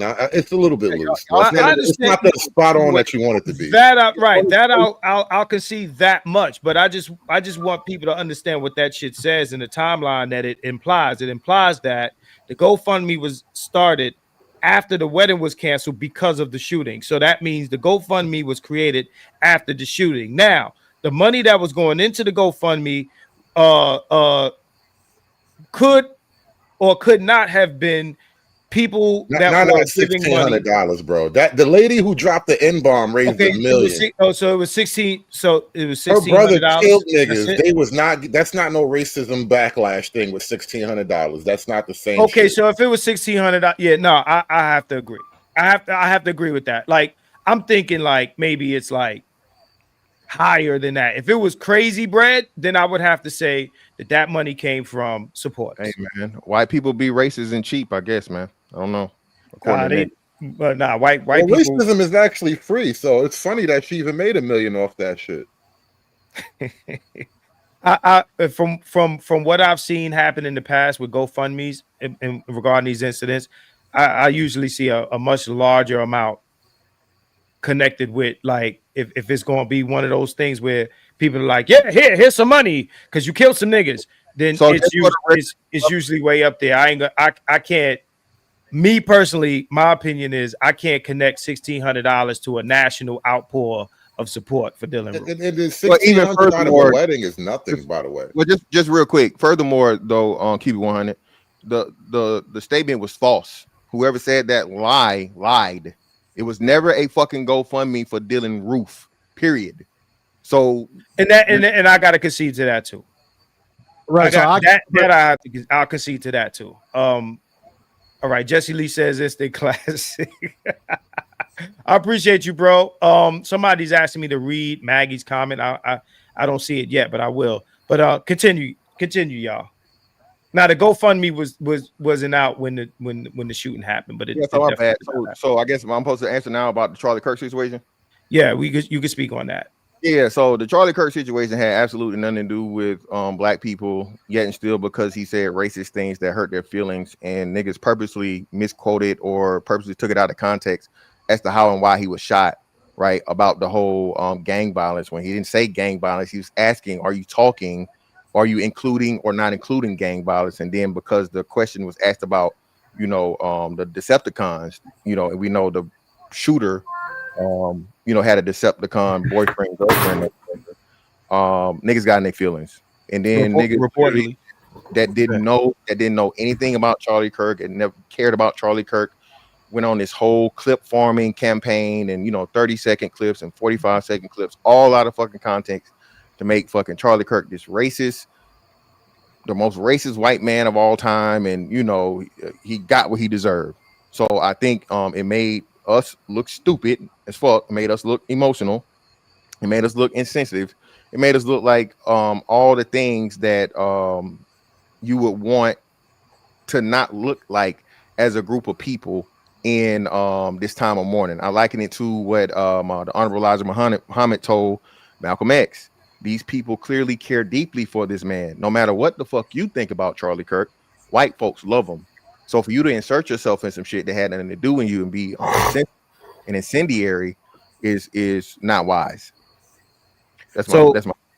I got you. So Maggie, just for clarification, says the Council of Conservative Citizens, a white supremacist group cited in Roof's manifesto, tried to fundraise for him and PayPal blocked it. So maybe not a GoFundMe, but they definitely tried to raise money for him. Well, Yeah, I but mean, blocked so I mean, I'm immediately. pretty sure people tried to raise money for fucking Osama bin Laden, bro. What are we saying? So No, what we're saying is if somebody, no, the comment that was made earlier about fundraising for, white supremacists killing black people in America, if just because it's not technically Hold on. GoFundMe. Yeah, So I got to look I it up think because I remember it was a shitload of money, and it probably right. wasn't GoFundMe. That's why I asked, was it a GoFundMe? So the question was, did he have a GoFundMe? He might not have had a GoFundMe, but they certainly tried to fundraise for him. So what I'm saying is, right here it says the Council of Conservative Citizens. I think that's Come pretty. on, man. That's what it's. I knew it was. I knew it was a right. Come on, man. What the fuck? I knew it was a far right. I'm just answering the question that was asked. I'm not inferring or implying nothing else. well, it's not far right. It says white supremacists. So I think that's another conflation to say it's far right when it clearly says, from what Maggie said, a white supremacist group. So I mean, there will be white supremacists. I don't know if all white supremacists are solely conservative. I don't think nobody's saying that. I don't think that's being implied here. I'm just. Well, the word far right was said. So I got you, but I'm just putting this comment up here because it was asked, did he have a GoFundMe, or better yet, did somebody try to give him money for the action that he did? And what she's saying is, yes, that's it. Nobody's implying anything else. It's just that somebody tried to get a motherfucker some money on behalf of the crime that he committed. That's what I think Trey was saying, is that white people don't do that. That they don't do what? Raise money. Yeah, that's what he said. He said that's that why nobody starts GoFundMes, right? Right. And apparently, here it is. They do. So that again. Well, I mean, let me split this hair because I hate to do it, but before you start, this ain't a Pookie gangbanger. on, This is literally a race warrior. So yeah, the white supremacists would do that for their race warrior. Hold on, Hood. It's not a criminal like we're talking about. So check this out. Before we continue, Leon, I'm gonna have to swap you with Nameless because he's here. Hold on. This shit is kind of boring. This topic, y'all. Hey, hold on. Criminal. It's not criminal, Hood. You say it's not criminal? No, what I'm saying is obviously what he did was a criminal act, objectively speaking, by definition. But when we talk about when the accusation is black people defend criminality, whereas white people don't, Dylan Ruth is almost in a unique category. It's not like he was a drug dealer. It's not like he was somebody out there snatching purses or whatever. This was a racial crime. So the people who are specifically interested in race are going to give him money. Yeah. They supported criminality. If that's your slam dunk, then I'm going to let you have it. It's not a slam dunk. It was just said that this doesn't happen, and we just proved that it happened, and that's it. It's nothing deeper than that.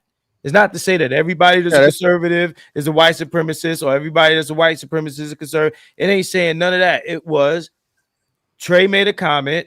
It was debunked. That's pretty much it. We could move on to the next topic. I just somebody told me to bring that comment up, so I brought it up to clarify. I want to now fantastic. You spoke on Charlie Kirk. I want Tito to jump in on Charlie Kirk real quick. Well, Charlie Kirk's death, of course, was a tragedy for his family, but it's mainly a tragedy for the country because it brings us one step closer to civil war. Political figures, media figures are supposed to be sacrosanct here in this country. And, this makes us look like a banana republic. It's really a nationwide embarrassment on top of a tragedy. But even still, he did say things, and I'm not misquoting him. He did. What I found most distasteful about all the things he said is when he accepted that type of Mr. from Color Purple po-mouthing about black men abandoning families and all of that shit. Like that shit has been so fucking thoroughly debunked, but you got to realize what he was doing. And I'm not really mad at him for that. People get their money, how they get their money. The man basically found a way to monetize white penis envy on an industrial scale. And that's it. And that's all. All right, we're gonna go to who's this up here? This is no, we got Todd. Todd, did you speak yet? Yeah, I'm gonna save Hood for last. Did you speak on you spoke on Kirk already? yeah. I already gave my piece. Yeah.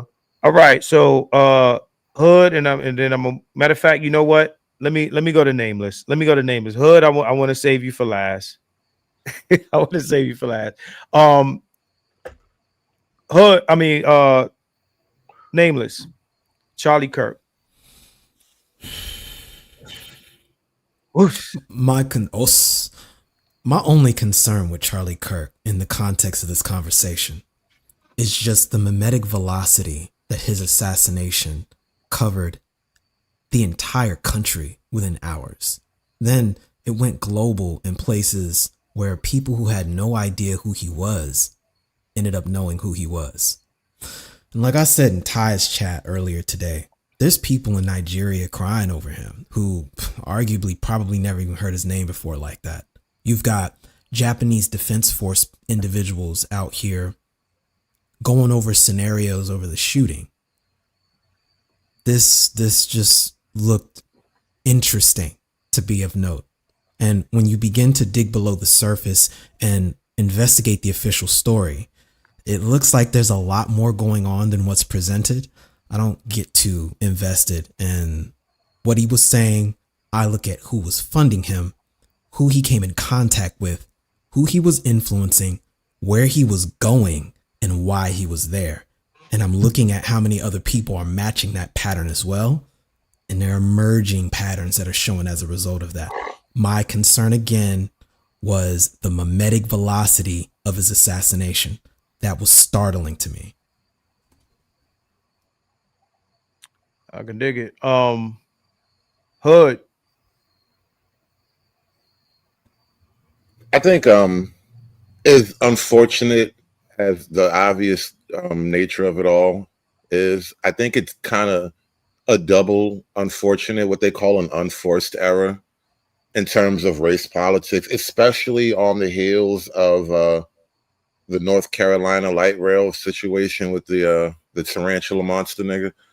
And shit was a psyop.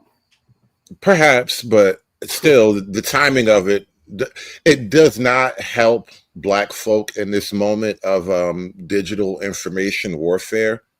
You know, I spoke about how the George Floyd thing and then BLM in general, it kind of made the idea of body cams a thing, as if there was more video evidence that somehow Black people would look more innocent in these police interactions, and quite the opposite has happened. And what I'm really getting at is like the Charlie Kirk thing was just a huge, giant deposit in the bank of negative Black imagery, to where right now, I don't even know that we can claim the victim status that Black folk have kind of profited on. And I mean that literally. We have profited off of our victimhood in this country, and in ways great and small. Hold on. Let me finish my point. We can fight it out, but let me get it all the way out.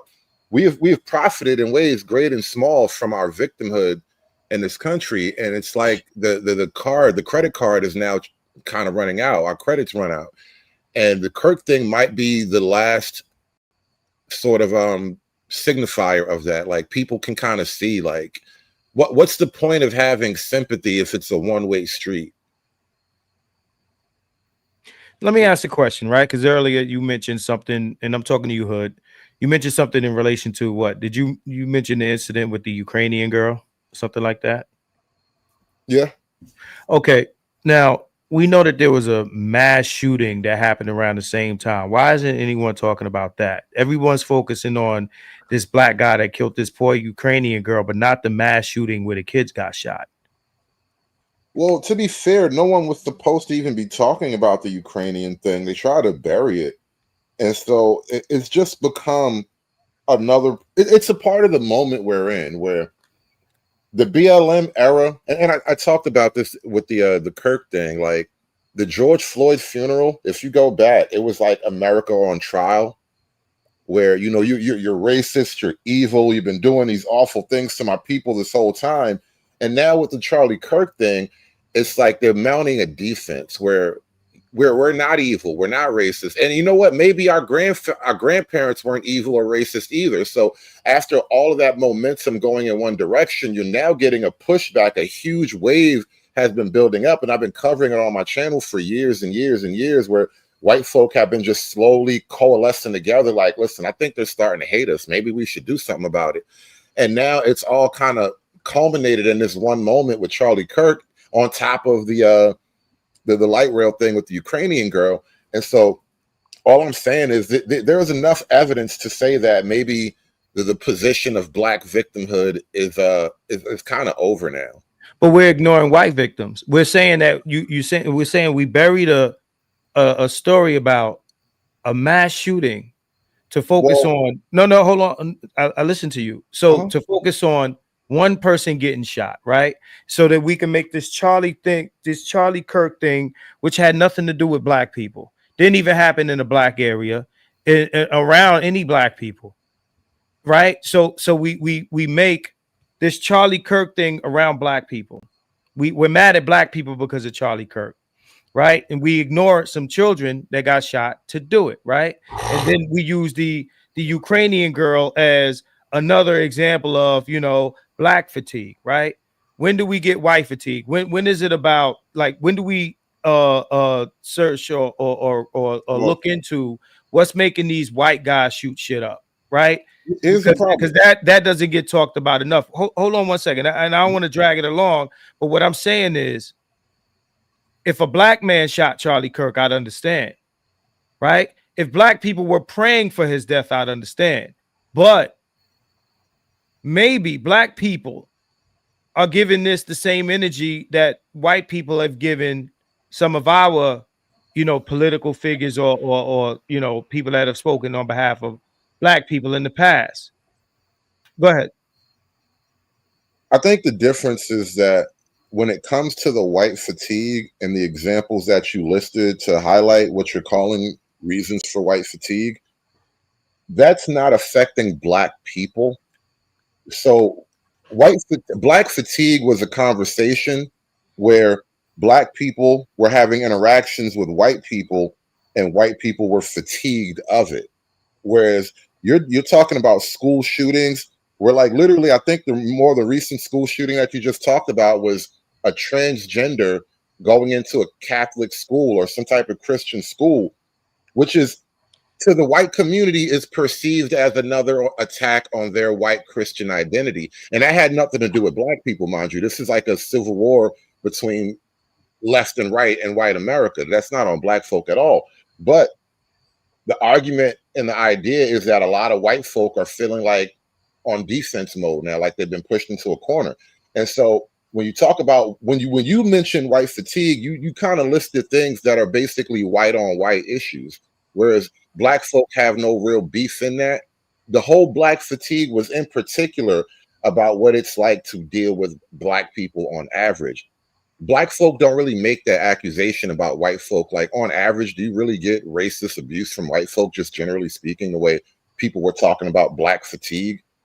And so I don't think it's not the same thing when you try to compare them. So let me ask you this before I even touch that, because you're talking about what has nothing to do with white people. Well, wouldn't school shootings have anything when they have something to do with white people? If they had nothing to do with black people. Well, they have nothing to do with black people. Right. But somehow white people are more concerned about throwing the Ukrainian girl on top of this Charlie Kirk issue as opposed to their schools getting shot up. Because that's more likely to happen than a school shooting still. That type of random crime. Are you serious? No. That type of the randomness of that type of crime is more likely to happen than a school shooting. Somebody pull up the amount of school shootings. Right, and how often does somebody get stabbed in a robbery? How often does somebody get shot and killed in a robbery? How often does somebody get shot or stabbed for no fucking reason? Somebody got set on fire in the New York City train station last year, bro. People the worried idea about that street crime is random. Let's not act like the street crime thing happens as much as a school shooting. Let me ask you: are white people worried about getting stabbed in the hood by other niggas? That wasn't in the hood. What wasn't in the hood? You talking about the Ukrainian girl? Yeah, that was on the train. That was like in the suburbs. How are things like that happening? And I'm gonna let Tito jump in. How often do things like that happening compared? Because there's a lot of school shootings that don't make the news, bro. Well, I'll put it to you like this: if you want to pull up FBI intraracial crime, no, it's interracial crime stats, right? The black versus white, you're gonna get way more instances of black on white interracial crime than you will get a school shooting, bro. Because you're comparing it to a school shooter. So which is a rarity, which is like. What was the question? No, I didn't ask a question. I did. I said, is that who stopped? Do you stop talking? No, I said, is that because you talking about FBI stats? We can do that later, but continue what you're saying. I want Tito to jump in and respond to you. Where's Hood? Conservative. Okay, Tito. You can respond to him. First of all, man, when I looked at my bank statements this month, well, you know, I didn't see any victim dividend in that motherfucker, right? So when he talks about victimhood card or victim dividend, I don't know what he's talking about. We've profited. I don't know what he's referring to. I know he couldn't be referring to civil rights. He couldn't possibly be referring to that, because the reason, first of all, the first civil rights were the 13th, 14th, and 15th Amendments, and we bought that shit in blood. So I know he's not talking about that. And I know he's not talking about the second round of civil rights legislation in 1965. So I don't know what the fuck he's talking about. And he's not talking about DEI either, because that benefited mostly white lesbians and non-black people. So what is this dividend that we are supposed to have received? I don't understand what the hell he's talking about. That's what he's got to clarify. And as far as him saying that, you know, somebody being victimized on a train or cut up on a train like that is more likely to happen than a school shooting. 88% of black people are killed by other black people every year. 85% of white people are killed by white people every year. So this whole black on black crime shit is a fucking myth. Okay. White people kill white people too. But at least, hood conservative nigga, at least the black people that kill each other, in most cases actually fucking know each other and actually got some type of real animosity with each other. A lot of white people kill each other for nothing. A lot of white kids get killed by their father along with their mother because their daddy lost their goddamn job, right? So what is it exactly you talking about is supposed to be this victim dividend? Please explain.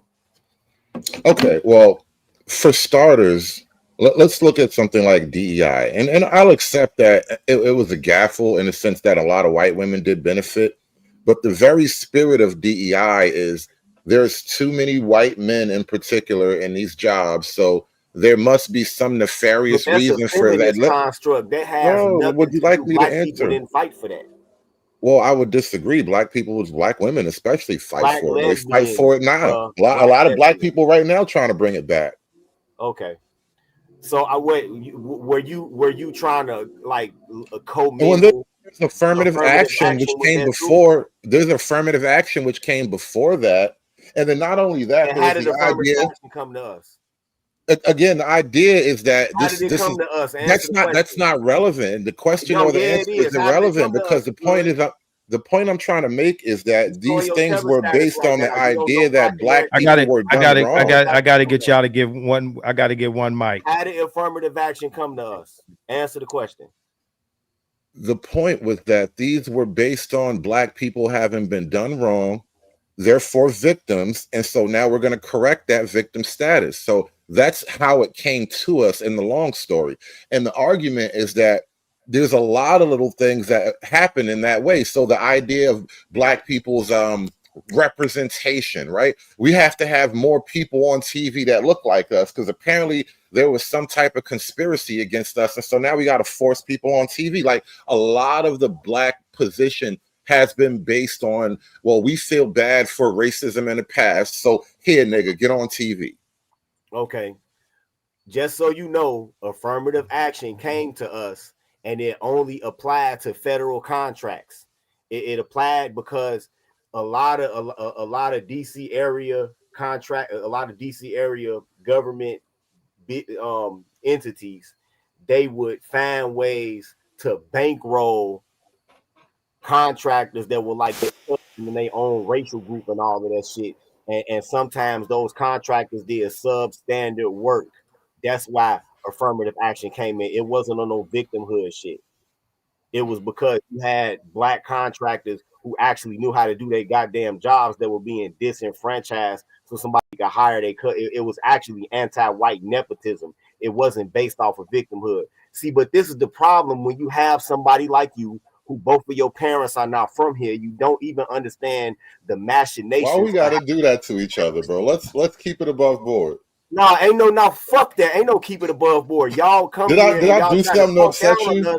And y'all don't know how this country works. You keep saying y'all like I'm not born here. From my mother from here, my grandmother slave blood. So like, let's not do that shit. Make an argument. Don't get upset with me. States. Fucking get out my background, nigga. How about stop being nosy and make an argument?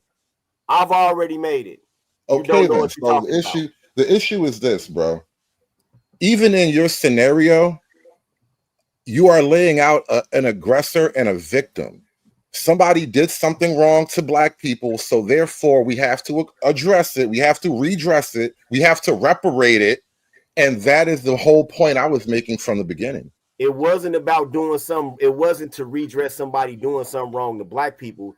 It was number one, to address corruption and graft, and number two, to live up to the 14th Amendment, Section A. No, I'm sorry, Section 2. So let me throw something in this conversation, and I want to start with Fantastic, right? It's being said, and you know, I'm in agreement that DEI is not about black men, right? But there's this idea that standards are being lowered, right? Standards are being lowered for DEI. So it was said by Jesse Lee, he's here, that you know, we had the whole pilot discussion, Hood, and you did the video about it, right? So you know, and I'm gonna say this: you did make some valid points in that video, right? So I want to say that, but I want to say this, right? I don't, in my opinion, the lowering is in reference to the whole pilot thing, right? The standards being lowered had nothing to do with DEI and more to do with the shortage, right? It had to do with, we ain't got enough pilots. Let's lower the hours so we can get some pilots in here. I want someone, and I'll go to Fantastic first, to tell me if they know of any standard that was lowered on the basis of race to make it easier for non-whites to get hired. Okay. I don't. It's kind of a loaded question. It probably is. So let me ask it this way, right? If answer it however you can, and also, do you believe that is happening in reference to DEI? All right. So just going by the thing, the whole pilot argument was made in reference to, I forget what airlines it is. I'm pretty sure it was American Airlines, all right, or you know, that said something about they are looking to be more diverse, all these different things, so on and so forth, and diversify pretty much their pilot thing, right? Their pilot program. Right. You say that you're looking for race more than qualification, that being flight hours, that being flight experience, that being your resume. That's problematic. Okay. So you are lowering the bar just off the strength of that, of saying, hey, the first thing we're looking for, of course, no one is saying that we know this, right? And this is a dumb argument that people make. Oh, well, they weren't just letting people off the street to be polished. Of course, dumbass. But if you got a guy that's got 10,000 flight hours and he's been flying for fucking 5 hours and his resume never even gets looked at because you're looking for the first black one, and then he's hired with less, let's say 50% or even 75%. Let's say even more than that, 75% of his qualification. And the first thing you're told to look for is, okay, a black guy that meets a threshold. That's problematic. And it's actually the same racism that black people say they're trying to get away from.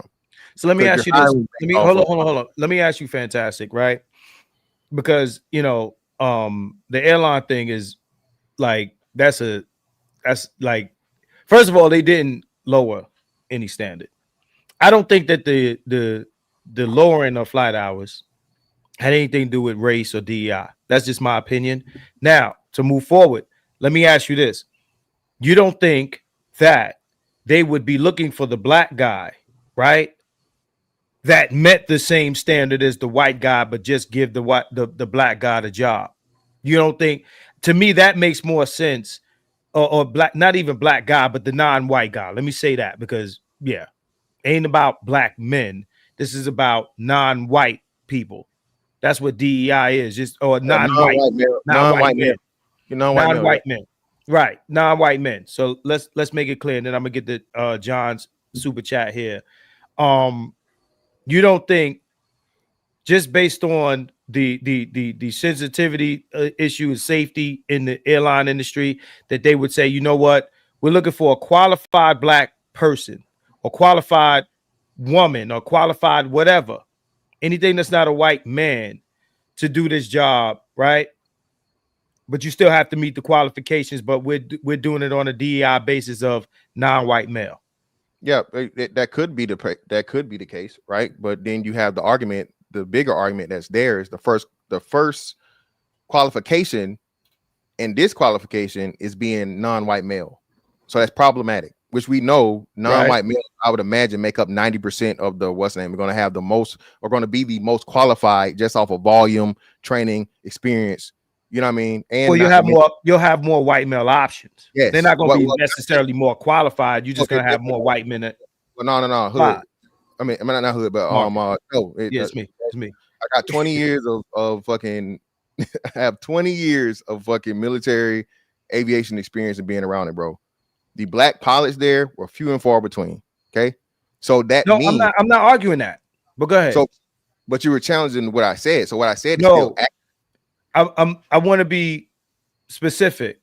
I wasn't challenging the amount of black men. Even Hood knows, I said it on his channel, that there's going to be less black applicants than white ones.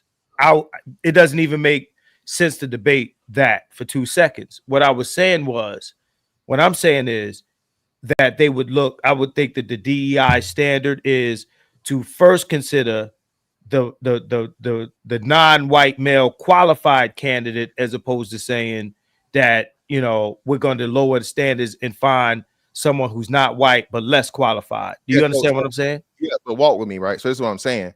So what you're also doing at the same time is you're disqualifying the most qualified. That means we know the people that are going to have the most flight hours, going to have the most safest flight operations, that's going to have the best resumes, are going to be white men, because they're the majority of the whole pool.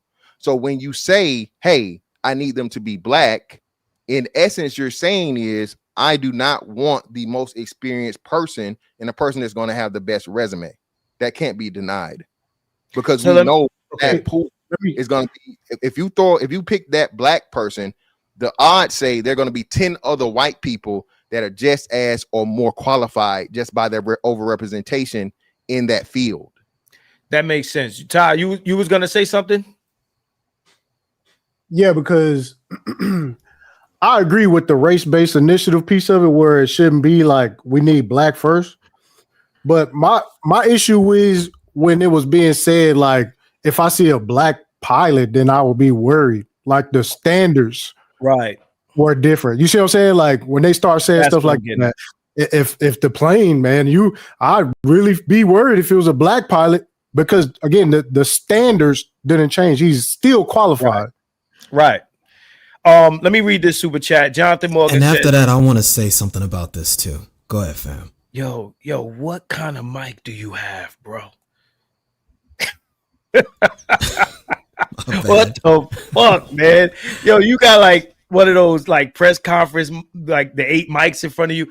Jonathan Morgan, $10 super chat. I appreciate you, bro. The reason black folks get focused on is because our culture doesn't make it absolutely clear that we think crime is bad. Outsiders can't tell if we worship criminals or not. no collective self-awareness. I find that very hard to argue with. Thank you for that super chat. And Adrian Hicks says, according to the Bureau of Justice statistics between 2017 and 2021, white victims with a black offender was 15%. Black victims with a white offender was 12%, just for the record. Does anybody want to counter that? Hey, can I say something? White people, they worship their criminals too. I'm from Chicago, and they got virtual shrines here to Al Capone. Yes, they do. They worship Jesse James, who was not only a criminal but actually committed treason against the United States. They worship Quantrill's Raiders, same thing, ditto for them, criminals and treason against the United States, right? We got restaurants here that memorialize John Dillinger, legendary bank robber. They worship their criminals too. And we just had the movie with Tom Cruise playing the I forgot his name, Barry Seal, the cocaine pilot. So they worship their criminals too, man. They do. This is a point that I made on Facebook. I don't want Nameless to forget what he was gonna say. Were you gonna respond to Tito, or what you was gonna jump in and I just wanted to run. I was talking about the pilot situation specifically as it relates to DEI. I can wait. Okay, so Ty, you were gonna say something? Yeah, I don't know if I haven't looked into this, but they saying that even for the availability of pilots with white, it's not even enough white pilots in the classroom. That's what they saying. So yeah, let me just go ahead and say it because it's related to exactly what Ty's talking about and extending outwards. Number one, you have to remember we're talking about an industry and we're not just talking about the United States. So these airliners have contracts all over the world. And what you find is for the United States, when they began rolling out this DEI model, this didn't happen in isolation. And it isn't just for pilots or anything in particular. This was a global initiative supported by the UN to get diversity and inclusion in these roles. So for a lot of these corporations, in spite of having the pilot demand to nail the contract, they specifically had to get specific demographics to fit the role. I'm going to say this. Fantastic. I know you were in the government recently or the military recently, but in the private sector in the government, even when you get into specific branches, certain positions beyond a certain step level required or highly encouraged and sought to preferentially hire people of particular demographics. And I can tell you, I was personally affected by other demographics being chosen over me on purpose because there were industry quotas to be made. And a lot of these things only are just now changing due to the new administration that came up here. But I want to highlight the fact that there was financial incentives and being able to qualify for various contracts that are playing a role in the entire situation with DEI and pilots, and especially with regards to the airliners here and abroad. You know, it's funny. We're talking about this race thing, and let me say this real quick. So again, with all the qualified white pilots, it's still not enough to meet the demand, which means that there is no preference over anybody, right? Well, no, yes, there is. Let me say this. Let me say one thing. Wait. No, I'm just saying, if hear me out. If all the qualified white pilots are available and there's still not enough to fill the need, who's missing out and who's getting picked over who? I want to go to Fantastic with that. Yeah. So let me address Nameless first. Nameless again, brother. I know directly because again, the first people they look for, pilot wise, are retiring military and ex-military because they don't have to retrain them. Okay, right? They meet the FAA standard. Yeah, same way. The first people that are going to get, and a lot of the times you get veterans preference and things like that, right? So it still correlates the same way. That doesn't change anything. Now to Ty City's point, again, bro. Even though nobody has 100% motherfucking hiring rate, okay? Nobody, nothing. I don't think I can't name one corporation that has 100% hiring rate. I understand that. then y'all start talking to niggas. I'm confused. Go ahead, bro. No, Nah. continue. I need you to continue. There's clearly a HR contingent to this, to where people are being selected or not. Hey. So when you know, and say it again, the most qualified people by far are going to be white males. All right, for a less than 1% occupation in industry, as Nameless said. Right, it's already a very, very niche and small fucking what's the name, bro? Very, very small. Okay. All right, we know that is an extreme, highly skilled occupation, right? Yeah. So that in itself is already rare. Now, when y'all talk about it not being enough people, that was again due to the COVID shit. But because I'm actually getting my degree in this shit, that shit caught up in 2023, and they actually had to have a slowdown. Okay, so once everything got back up in order and whatnot, they had a fucking hiring boom. Because, like you said, people weren't working because they weren't qualified. People weren't working because of all the fucking restrictions. So there were pilots that were qualified the whole time, and they couldn't hire them simply because the FAA and CDC and all the bullshit. I got a question for Fantastic, Mr. Fantastic. Do you think that remember when Grumman lost that contract with the Navy for that VFX program that was slated like back in I think the mid 2000s, that they were trying to replace the F-18, and then they went away from that program because they burned through the money so quick, and they decided to just make the F-18 Super Hornets, and they cut their fleet? Do you think that has something to do as well with the shortage of pilots? No, that wasn't a pilot thing. That was a funding thing. Okay. I wanted to point out something else here too, and this is another thing that happens with like programs and an idea like called mission creep. Black folk, we tend to assume that these racial resolution programs, these programs designed to solve some type of racial imbalance, we like to look at it as if it's merely black and white, and it's really not. And especially when Nameless he expanded it to a more global reach, because he was absolutely right when you talk about global conglomerate interests having like putting pressure on corporations lower down the food chain to implement DEI and stuff like that. Like BlackRock was a big name you hear thrown around, making other smaller companies that they own or control actually implement DEI in one way or another. And what you see happening is right now in America and Canada, it's not just like Latin American illegal immigration. You also have this huge sub issue with the Indians, right? And you see how we have like all these highway crashes because they have Indians now running CDL scams and all that. You open up diversity and equity programs, and eventually you're going to start getting the same shit happening on the highway is going to start happening in the air. It's only a matter of time, because what winds up happening is, as Black folk, we fight for this territory, and we just don't have the numbers to fill all these slots. And what you're doing is making argumentation to open it up for other people to now jump ahead of you economically and politically, which is exactly what's happening on the immigration end with Latin America and with the illegal immigration. I mean, with the Indians, I'm sorry. I don't think it's the numbers thing. I don't think it's the numbers thing. I think it's the skill things where it's like you're not qualified. Right. Well, we don't have the numbers in the sense that they come over here like by the boatload and by the truckload. They literally walk over here, in caravans. So you can't outpopulate that just having sex and all that. Well, first of all, I'm talking about because I know the trucking industry, it is crazy, and they should have been fleshed that out. But I'm speaking on like something as serious as a pilot. Right. I'm standing on that, bro. Like niggas ain't accidentally just ending up in the cockpit.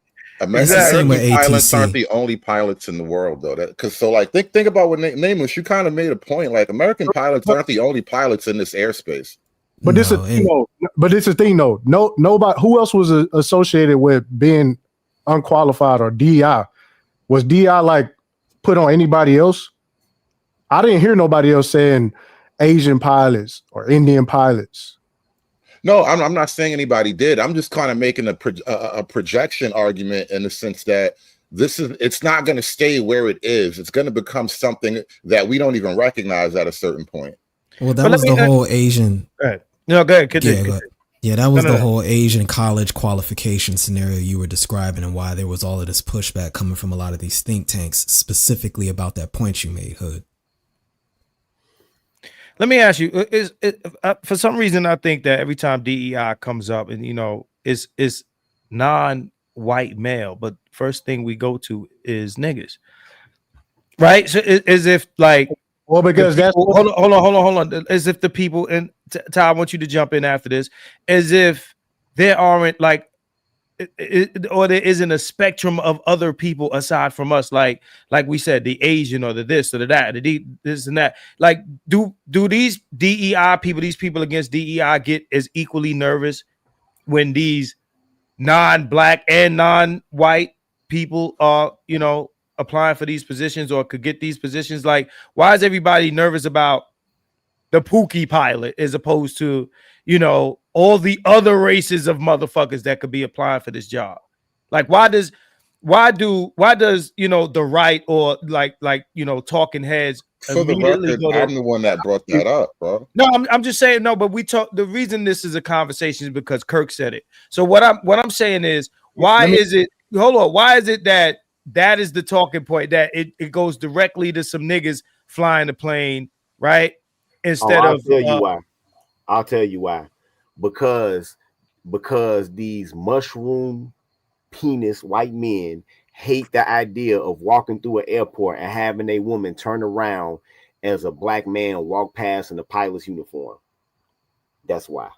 Because I don't hear nobody worried about the Asian guy or the Indian guy or this guy or that guy flying the plane. It always goes straight to the niggas. I'm gonna tell you, if an Idris Elba looking nigga walk past in a pilot uniform, that white man gonna have a goddamn stroke when that white bitch turn her head around. And that's it's volume, right? And like you say, you notice how y'all even did the same thing, because nobody even mentioned Hispanics or Latinos, right? You don't even think about it. So I just said everybody.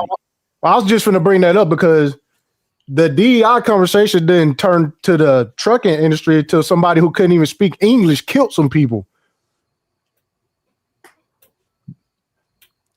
Yeah, and it kind of proves the point, though. Why, that's businesses, then you get into businesses cutting corners or businesses trying to save money and all these different things, right? But like I said, trucking is totally different from flying.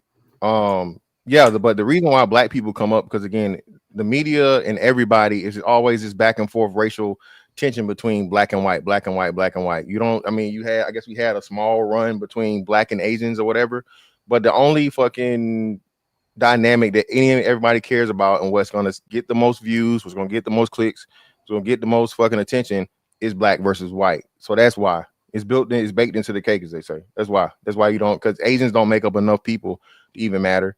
Asians include Indians and whatever. And then once you get into the only other thing, Hispanics, people they don't even consider them from that. When you say Hispanics, most people think manual labor, blue collar work, so on and so forth. So like I said, you're kind of proving the point by the people that we name specifically. Even though I know you said everybody, keep 100, but when you said everybody, you did name specific groups, and nobody.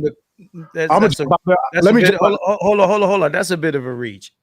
I'm not going to sit here and name every group so that I don't leave any groups out, and you can't call me or leave a group out because I ain't name everybody. That's kind of crazy, bro. Nobody. I've never even seen. I never seen a Mexican pilot, bro. I ain't never seen. But what I'm saying is, if I don't say Mexican, it doesn't mean I'm saying that a Mexican can't be a pilot. What I'm saying is, when you put that in the media, right, and now people are listening to a guy who they respect, whose opinion they respect. I mean, look at the outpour for this guy, right? Then they take this shit and they internalize it. And now when they're on the plane and they see a nigga flying the plane, they scared to death. I don't want to be on this plane. This nigga flying, he probably ain't qualified. And that shit kind of like, you understand the effects in the real world that type of shit has? If you downplay it, I'm not gonna agree with you. That shit has effects in the real world. You understand what I'm saying? Like, who wants to deal with that type of shit? Let me jump out there. Go ahead, bro. The reason why it's turned into black and white is because when white men jump out and say black man this first. That's why. They set the narrative on this type of shit. Black people weren't even talking about DEI. Black people didn't even know, even understand DEI like that. It turned into we had to like jump out there and tell people that DEI is not benefiting black people. Right. It's like niggas got to be the poster child for DEI. But what I'm saying, it don't start with us. Like it's not like niggas trying to make. You know what I'm saying? It don't.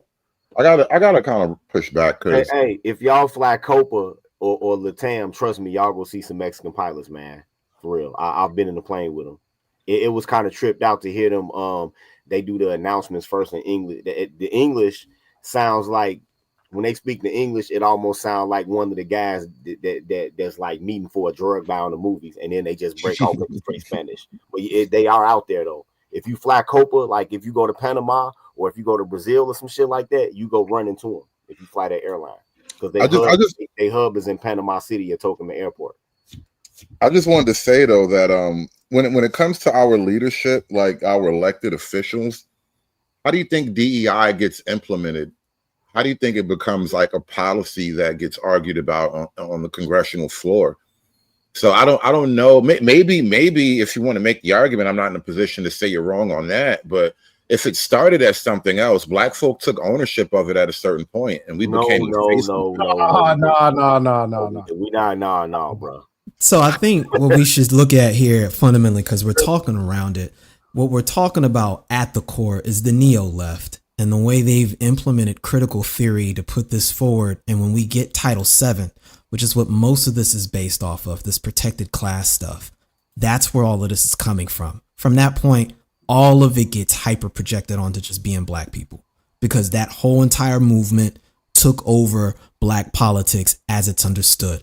And even if it didn't, if you look at our left and right disposition, overwhelmingly, we've got so many people on the left that just comes with the package. And they have taken this as default political training. So we assume all of this to be the standard of the thesis to which the right antithesis forms its counter argument towards. That's what people are talking about when we generally see race come up. And if that's the case, we're back to the old school Daughters of the Confederacy caricatures of black men in general being in a position of authority that people just have not been comfortable with in this country since forever, which has left us under the microscope to have this hyper over performance to validate our spot. And most of us are so used to this, we don't even really think about it. We just do it.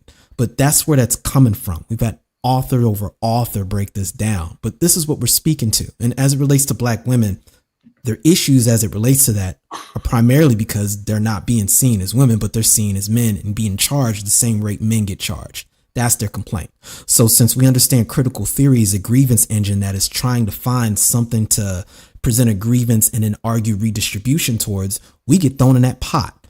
So it's kind of messed up that we have to attach this term black to a lot of the things we're talking around that are the result from critical theory and that school of thinking, which is largely coming from academia, and divorcing it from the real general experience we have, which is from our point of view, we do get targeted with that first. And then we, in response, go, okay, but what about you? Which is what this is all literally mirroring when we look at this all. Let me add on to what Hood said, is that you saying that black people end up like owning it. And I think that it is towards what Protagonist just said, where it's like somebody told niggas like, yo, this is what's happening, then they just run with it. So I wanna address this comment that's on the screen right now. It says, until conservatives call out white women being counted as a minority, I don't want to hear shit about actual minorities and DEI. Some shit actual minorities barely even benefit from. Preach. So to the conservative dudes on the panel, I'm gonna start with Hood on this one. I'm gonna go directly to Hood, then the Fantastic. Yeah. Well, I actually reject the entire charge, because the issue of splitting people up into minority groups in and of itself and then doling out special privileges it's antithetical to the entire right-wing position. And so you can't put that on us. We don't nobody on the right is like arguing for white He said, women. "Why won't you call it out?" Because it's not out. It's not. It's a left wing contraption, though. It's not a right wing policy at all. Why won't people? But you don't have a problem calling out niggas though. Like that's what I'm saying. But it is a right policy that was presented. Howard Smith. We talked about this yesterday. Keep it 100. So let me qualify the point we're talking about, because you're speaking about protected classes, and I want to be very specific.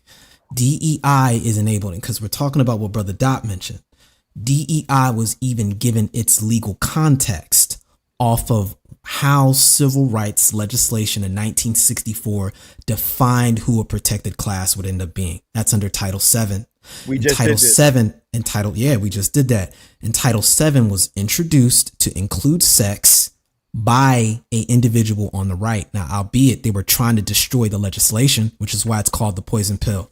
What you want to do to find information on that is look up Howard Smith poison pill, and he'll break that down. We just did this yesterday, and he was there.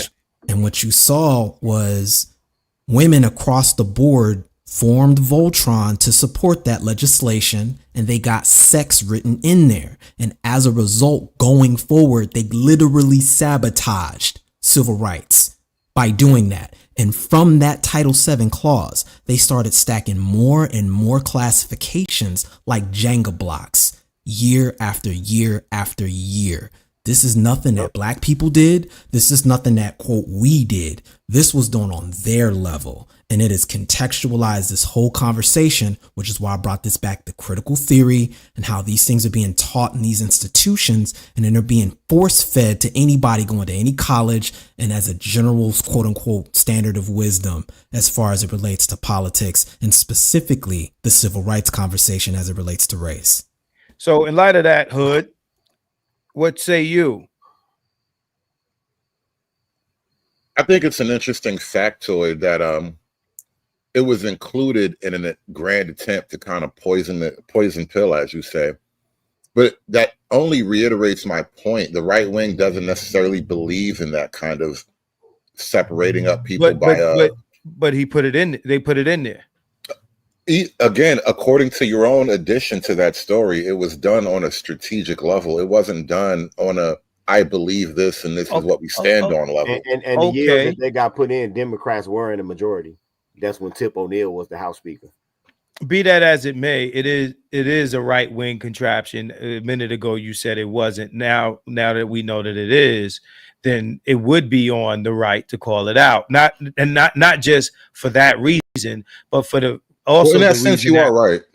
Right, but also for the reason that you guys waste no time calling it out when it's not about white women. So when does it have to be something that you own for when you call it out? Like you don't own it when you call out black men, right? When you called out black men, or you call it out for serving black men and making things easier for them, lowering standards and all of this other stuff.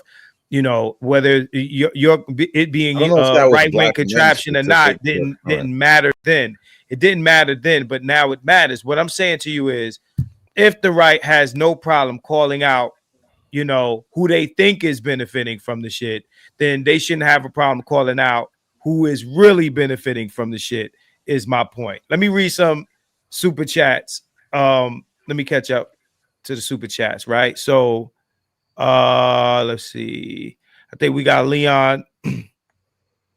Now that all the pilot positions filled, new Mayo pilots are available, and the conclusion is black man fired and Mayo men should be hired. Who crashed the planes? And that was actually a question that I was going. Do we have any like white women, bro? Literally, white women crashed the planes. Okay. Because I was going to ask, have niggas crashed any planes? No, not then, nigga, bro. No. I did a whole show on that, crossed, bro. Niggas is off the hook. Tony, you straight. You ain't got to worry about shit. You good, Tony? And niggas did not crash the plane, bro. I'm just saying. So if niggas ain't crashing no planes, why are we nervous about niggas? We should be again. It's back to what homie said. Bro. It's that visual in that airport. I'm telling you, it's that visual. It's that nightmare visual. Before I leave, I'm gonna explain this again. It's that nightmare visual some middle-aged white dude that married his wife 10 years younger than him, and he ain't got the broomstick, ain't working no more. And for them to be walking through the airport and see some dude that's 6'2" with the fade, with the little dreads at the top, and he take off the pilot cap with his aviators on, and for her to turn around and look at that and get waves.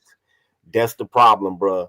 Good night to y'all. I'm about to get up out of here. I got a very complicated repair I got to knock out in the morning, man. Peace.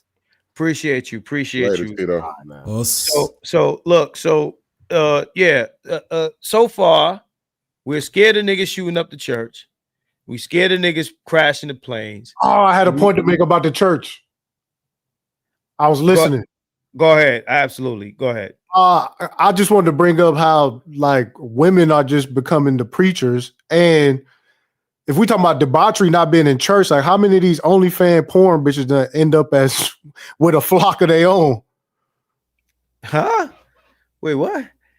I'm not up on that. Preachers, how many of these bitches that turn into preachers? They born again whores that become preachers. This is a thing. Well, we're mostly talking about one girl in particular. She's a preacher, bro. Jasmine legendary, adult film star, bro. She's a preacher. Who? Jasmine who? Jasmine Cashmere. I mean, get the fuck out of here. Well, that's not OnlyFans, but yeah, there's that other girl, Nala, too, who's she was going on the dark-skinned girl that's a conservative. I gotta make some calls. I did not know this. Oh yeah, that's that one girl. She was the ghetto gagger too, right? Conservatives eat that shit up. So that's just terrible. So Adrian Hicks says, "Thank you for the $5. Effects in the real world have been happening. Whites have been refusing care from black doctors for years."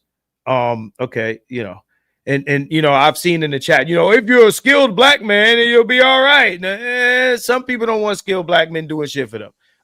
So Adrian Hicks also says Margaret Griffiths explained it here in 1971.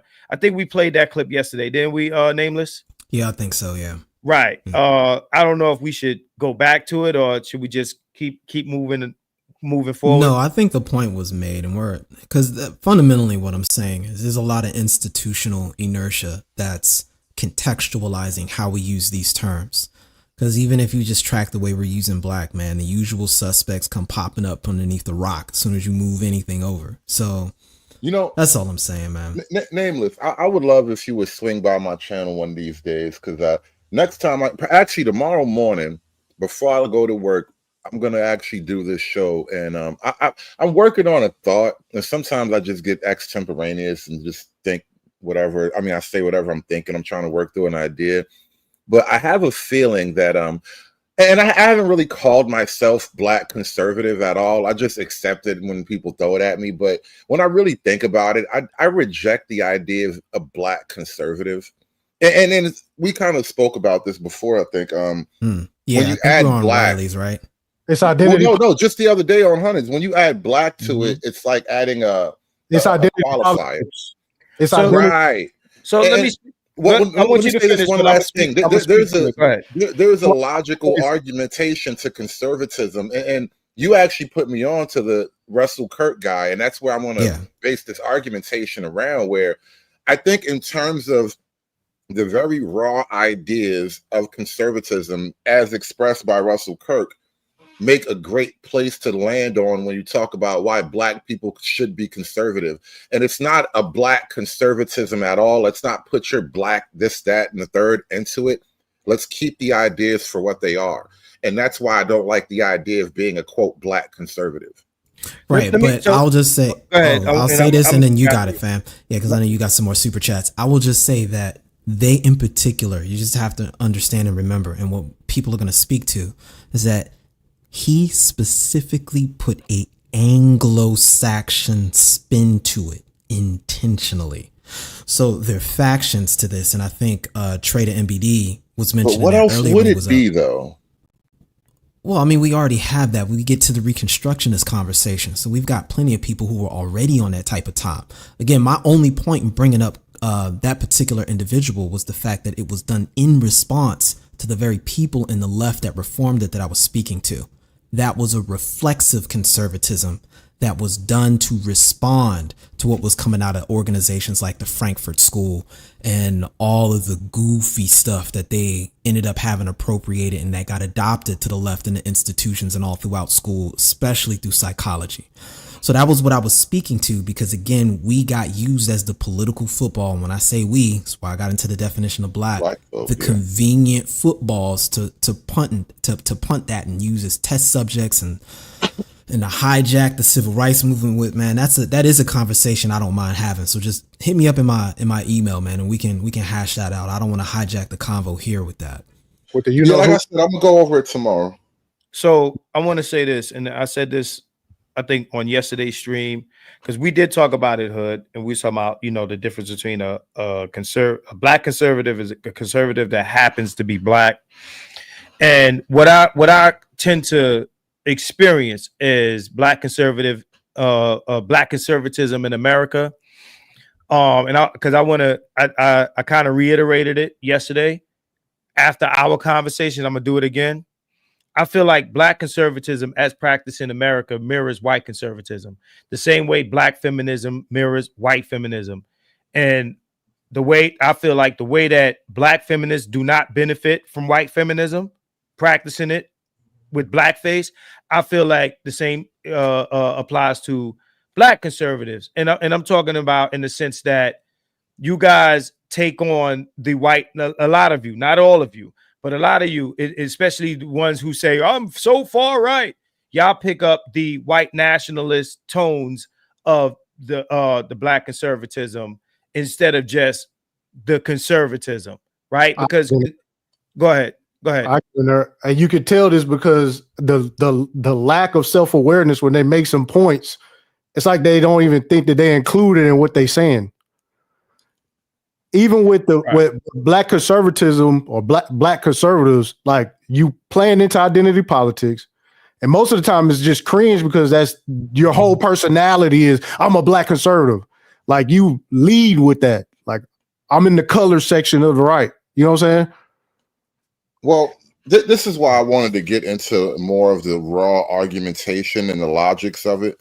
But as far as black people go, I think there's a couple of pills that we need to swallow, and for our own good. So for example, right, this idea of white nationalism, right? Like, white people want their country back, all this shit, right? All of us are roughly in the same age group, meaning that when we were all born, this country was a lot whiter then than it is now. Our entire childhood conception of America was a lot wider than it absolutely is right now. And what I think is going to happen going forward, just like I was making the argument about DEI and black folk not being, there's not enough of us. We just don't have the numbers to take these positions, and then the little manpower that needs to be filled out. Other people are going to overtake us. And so the question is, if you don't want white people running the country, don't assume you're going to be the ones doing it, because we just ain't got it.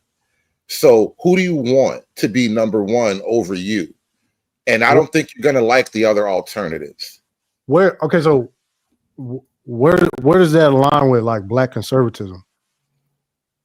Well, this is just a simple mathematical racial issue. This has nothing to do with conservatism. This is a more national race realism proposition, because the argument, and this is like with immigration and the idea of like this rainbow coalition, black folk have kind of argued ourselves into an outsider position, welcoming other groups, the Latins, the Indians, and the Asians, welcoming other groups under our umbrella and the concept of diversity and whatnot.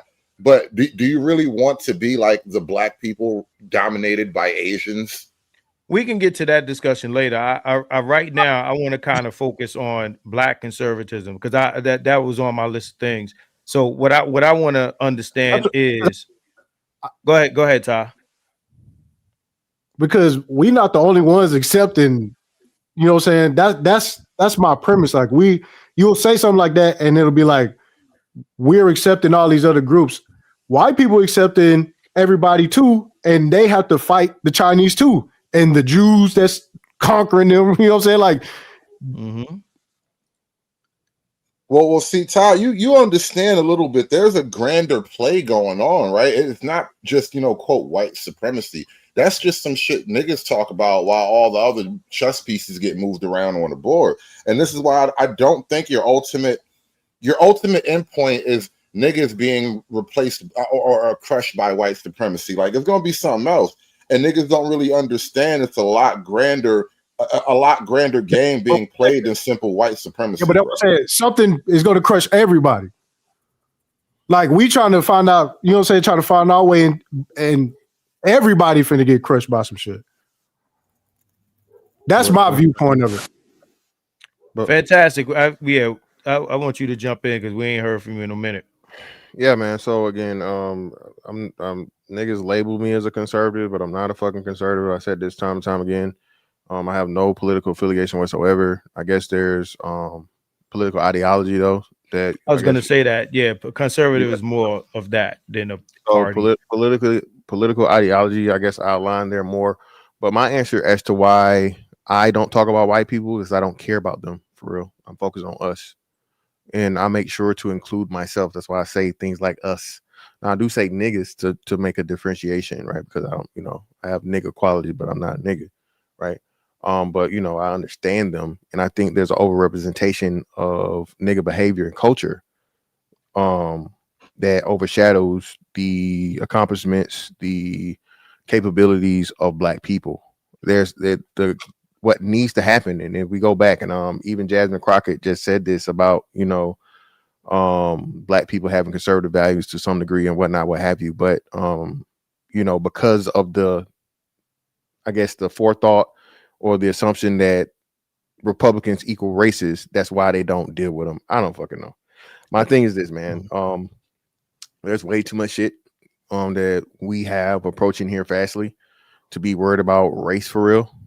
In this world, in this country, you can pretty much do whatever in the hell you put your mind to do, and your hard work and your skill set and all these different things.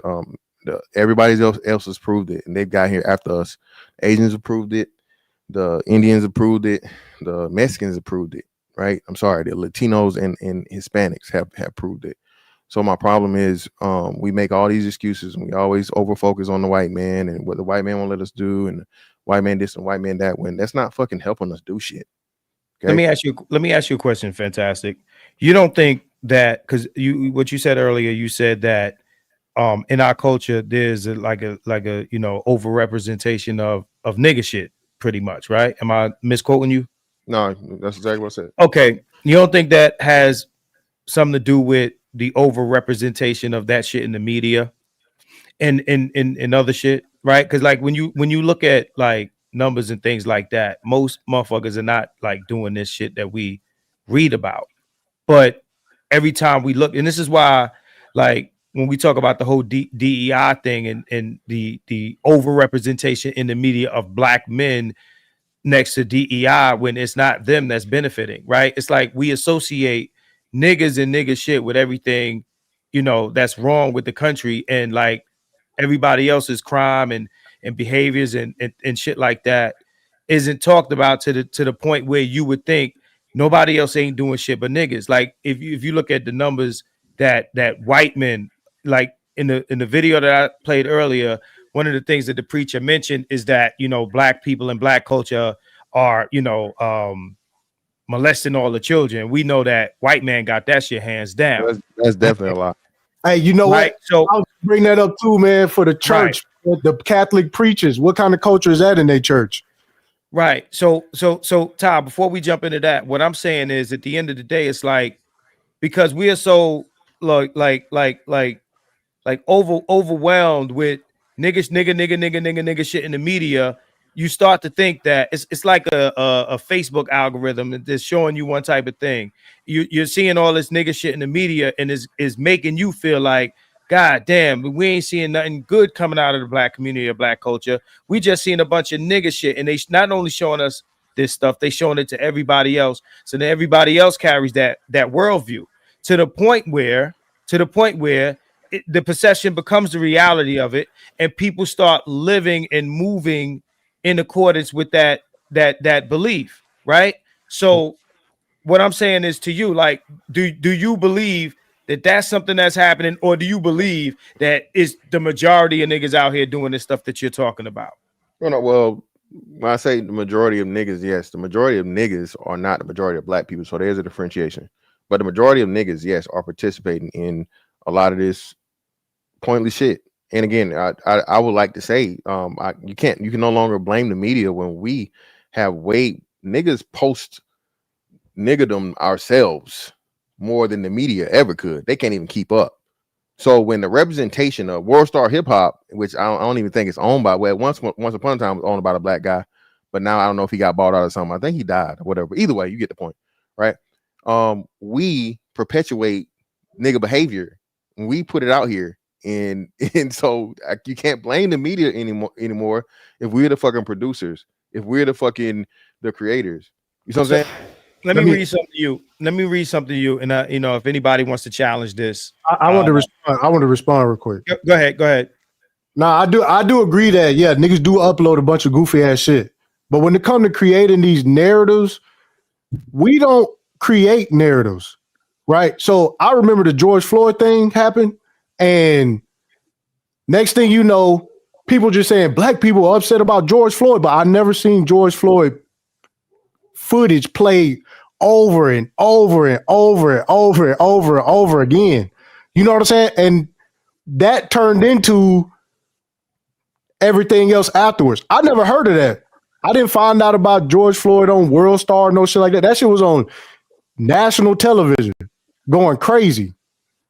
Well, I saw it. I saw it on an upload way before the news got to it. So I mean, because again, everything was uploaded after the fact. Even the news footage, that wasn't live coverage. That was cell phone footage.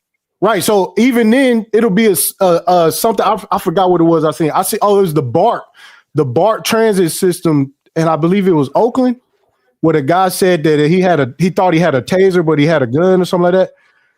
I seen that clip.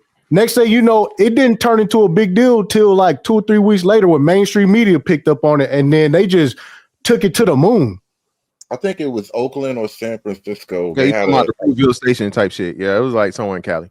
They had a famous story where it was a scandal, really, where they refused to release the security footage on the train because they said if you watch this tape, you're going to become racist. And they were saying it without saying it, basically. Let me read something because, again, I feel like black men are kind of like outdone by other races when it comes to certain things. So let me read this. It says, despite making up only 28% of the USA population, FBI data shows that white men are 55% of kidnappers, 56% of rapists, 58% of mass shooters, 59% of child porn arrests, 62% of statutory rapists, pedophiles, 63% of prostitution solicitors, 68% of 1934 NFA offenders, and 75% of incest perpetrators. Right. So, by the way, this is a meme. So again, if anybody wants to challenge that, they can. Right. So what I'm saying is, if we got crimes that like we're not in first place of, how do we get like all this national news coverage of being like public enemy number one? Do people want? Do people? I mean, those weren't violent crimes that I just called when it comes to like murder, when it comes to homicides in particular, people getting shot in the street, like those, bro, you could run a crack house as long as nobody's getting killed. Bullshit. And that's kind of the problem with a lot of like the community stuff. It's like so much violence. It literally, you forcing the police to now post up there. Wait, that's a good argument. Wait. Can I touch that argument real quick? Freestyling. Because I want to talk about this right here, because I don't want to pull away from what was just essentially implied here. Everybody seems to have missed the fact that we don't got black-owned radio stations and media stations playing this stuff.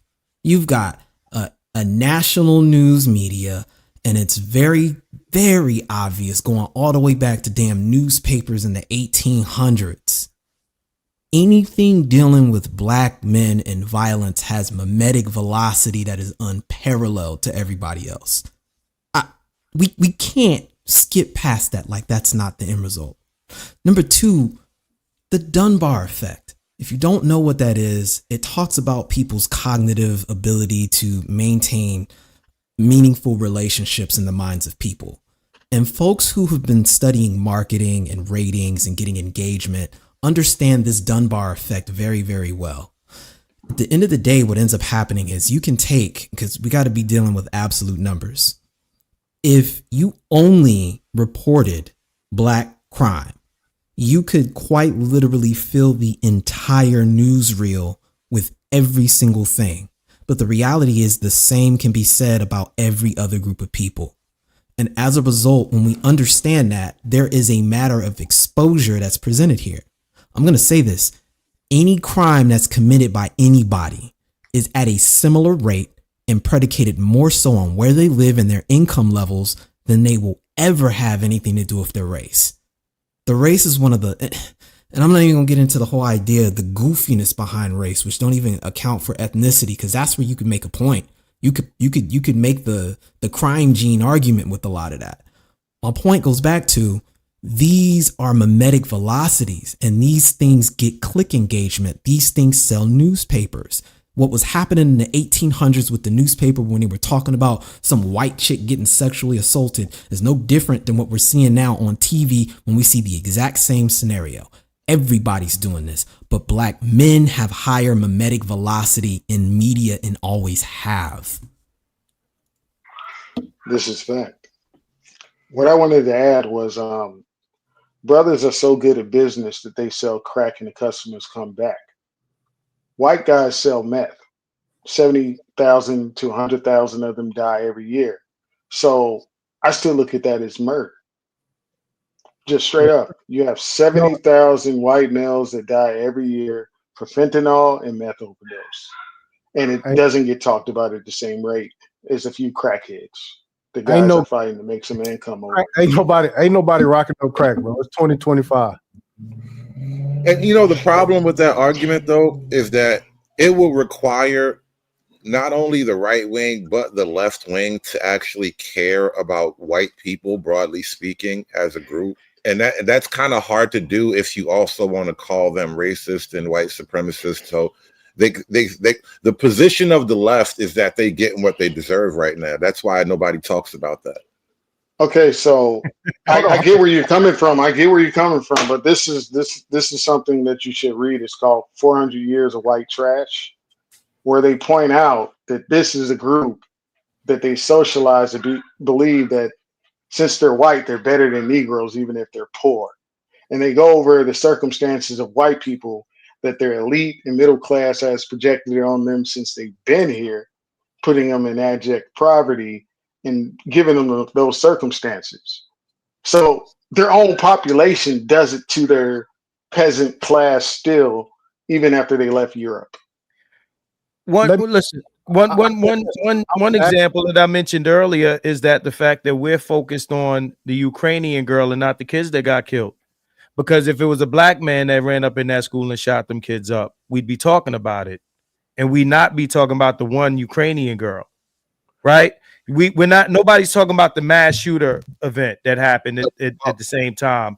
We're talking about the black guy. We're giving more attention to the black guy. So then it becomes, oh, these niggas, right? So again, I don't think people understand the power of. And again, we witnessed this with George Floyd, right? When you actually see something in real time, be it live or the actual footage of it, that's the part we didn't see those people get the children. That's an excuse. Let me tell you. No, bro. That's why lynchings used to be public, bro. There's something about watching it. Listen. We even get the coverage of the shit that we don't see when niggas do it. So that's bullshit. It's not bullshit. No. Listen to me, bro. Niggas still get the focus. Did we see Carmelo stabbed or cut the two? They didn't release the video. What I'm saying, Okay, so we didn't see it, but niggas and everybody still react the same way when the shit is not on fucking camera. But now we're making an excuse. Oh, because it was on camera, it got more. It's bullshit. Yeah. So It's bullshit, bro. Nah, it is because psychological stuff. all My right. bad, bro. No. You good. Hey, you good, bro. I'm just rejecting that because the energy doesn't change when there's no footage. That's all I'm saying. No, that's so all I'm saying. The thing is historical context and psychological studies that would disprove you every day of the week, bro. Okay, you hearing a story about somebody getting their motherfucking head blown off, and you seeing a story of seeing somebody in live action of getting their motherfucking head blown off creates a literally different fucking biochemical reaction, bro. Okay? I hear you, but what I'm telling, I hear you, but what I'm saying is that would make more sense if we gave less attention to the shit that niggas do when it's not on camera. It's a lot of shit that white boys do that we don't see, and a lot of niggas shit that we don't see, and the nigga shit still gets more attention. That's all I'm saying. The argument being made is the one that gets the biggest reaction is the one that we can see.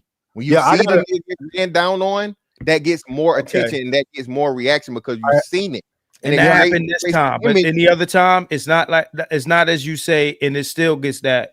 I think there's another reason to explain this too. I gotta agree with Fantastic because that was my point about the footage just being played over and over and over and over. George Floyd. You talking about George Floyd? So what happens is you can tell it's like they just turning the temperature up on what's going on outside. You gotta tell people to not get emotional about the shit and wait for other stuff to come out, and you gotta really, you know what I'm saying, because that's what's happening. People is like, man, you see what happened to old boy, and I'll be like, damn, man, you seen it too? Yeah, that should be setting the vibe, bro.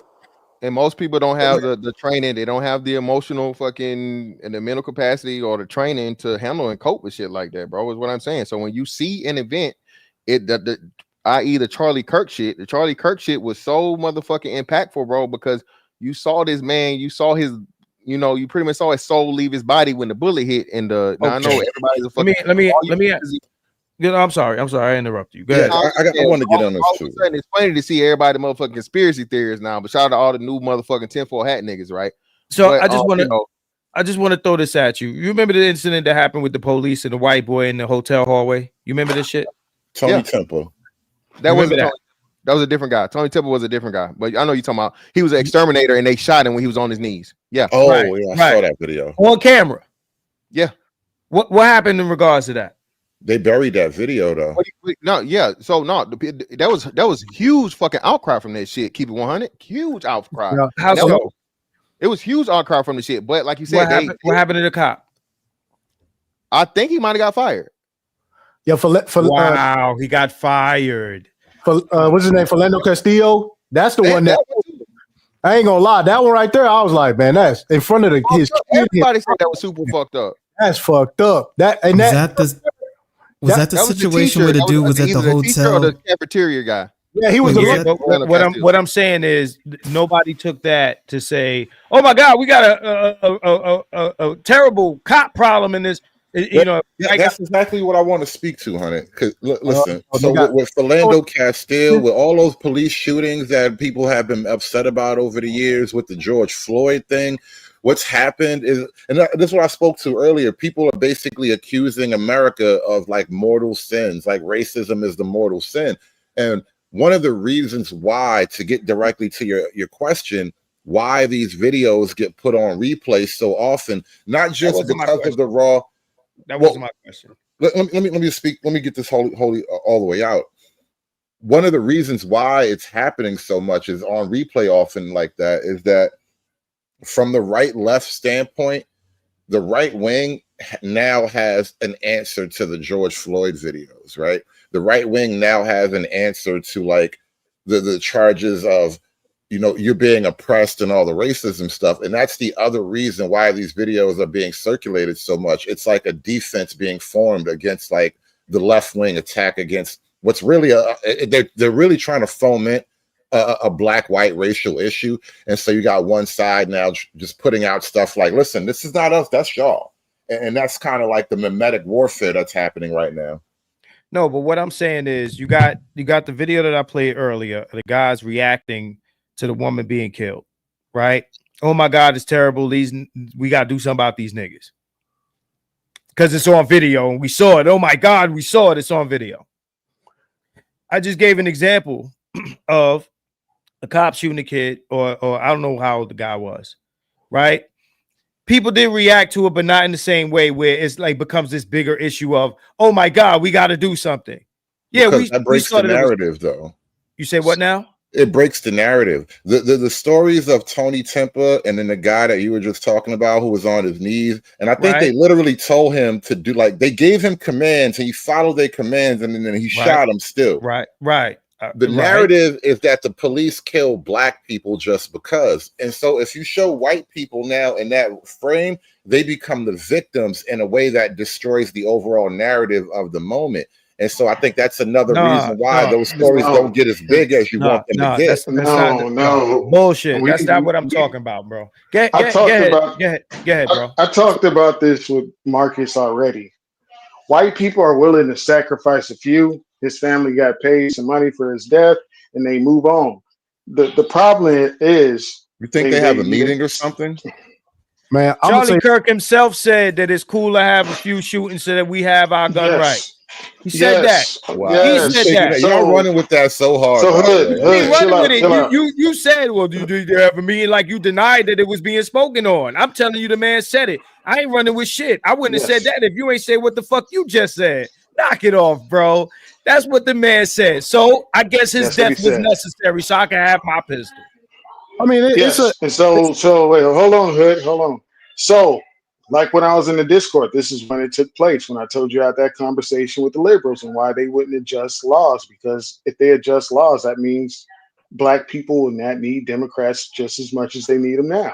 Okay, so if they change police laws and you don't see no more stickers with the American flag with the blue strip, that means that they're going against their uncles, their aunties, their cousins, their dads, their grandpas that are police officers that stand on that standard. So they will sacrifice a few of their males and put their head down and take the check from the government and move on. They don't want to change the laws. Wait. Let me just say this, because we are gonna go on and on with this, because this is part of that freaking trap from the two-headed trap I'm talking about. Listen, if you go to Fox News, you're going to hear one side. You go to CNN, you're going to hear something totally different. You go to MSNBC, you're going to hear a lot of the same thing. My point was the mimetic velocity. The mimetic velocity. We know where it comes from. Something black dude does, it's going downhill. Anybody else, it depends on the station. You're going to get the pushback. You're going to get the whole point that Hood was talking about, which was it doesn't fit the narrative. And that's why it's not going to play the same way on MSNBC as it would on Fox. Let me say we get that. But listen, Fox News was created because there was literally no right-wing cable news at all. So, like, again, a lot of this is you're right, Nameless. A lot of it is reactionary to a degree, but that still doesn't change the fact of what is happening. So things are going on, and then you have one side that's basically defending themselves against a constant left-wing onslaught. Man, let me say this. Nameless. Go ahead. Go ahead. No, go ahead, Todd. Go ahead, Todd. But I'm gonna address Nameless after you. Police, man. It's just like the police thing. Really, I've always said that police harassment is a way bigger issue than police brutality. And the other side of that is the police union is strong as shit. Yes, it is. Bruh. And so, and not even on top of that, but when I see a group of Memphis police beating up some dude, I feel the same way. Like, no, that's fucked up. I don't be happy that I got pulled over by a black police. Right. Because it's not a black-white thing. It's an institutional thing. And then black folk like to wrap it in racism when it's not exactly that. And the whole thing in Tennessee with the Scorpion Squad is a great example of that, where 5 black cops beat a black guy to death, and they all walked on that shit. Nobody burned nothing down or nothing, right? Because it was too raw, and it broke the narrative, like I was saying before. Because the reality is, if you're white and you're in one of these white towns, the white police can abuse you just the same, but that shit will never make the news. Nobody on CNN gives a fuck about you. But listen, I'm not asking why. Hold on. Now I got to say what I'm going to say. I'm not asking why the shit don't make the news. I'm asking, because we know how media works, and we're speaking about narratives in media. Wouldn't that can't we admit that kind of like influences our perspective on who's committing crimes, who ain't, because it's all niggas doing this, niggas. So what I'm saying, that's what I'm saying. My point is not about, well, why don't they show this and this? That's not the point that I'm making. Okay, the Marcus, point that I'm making, can we accept that?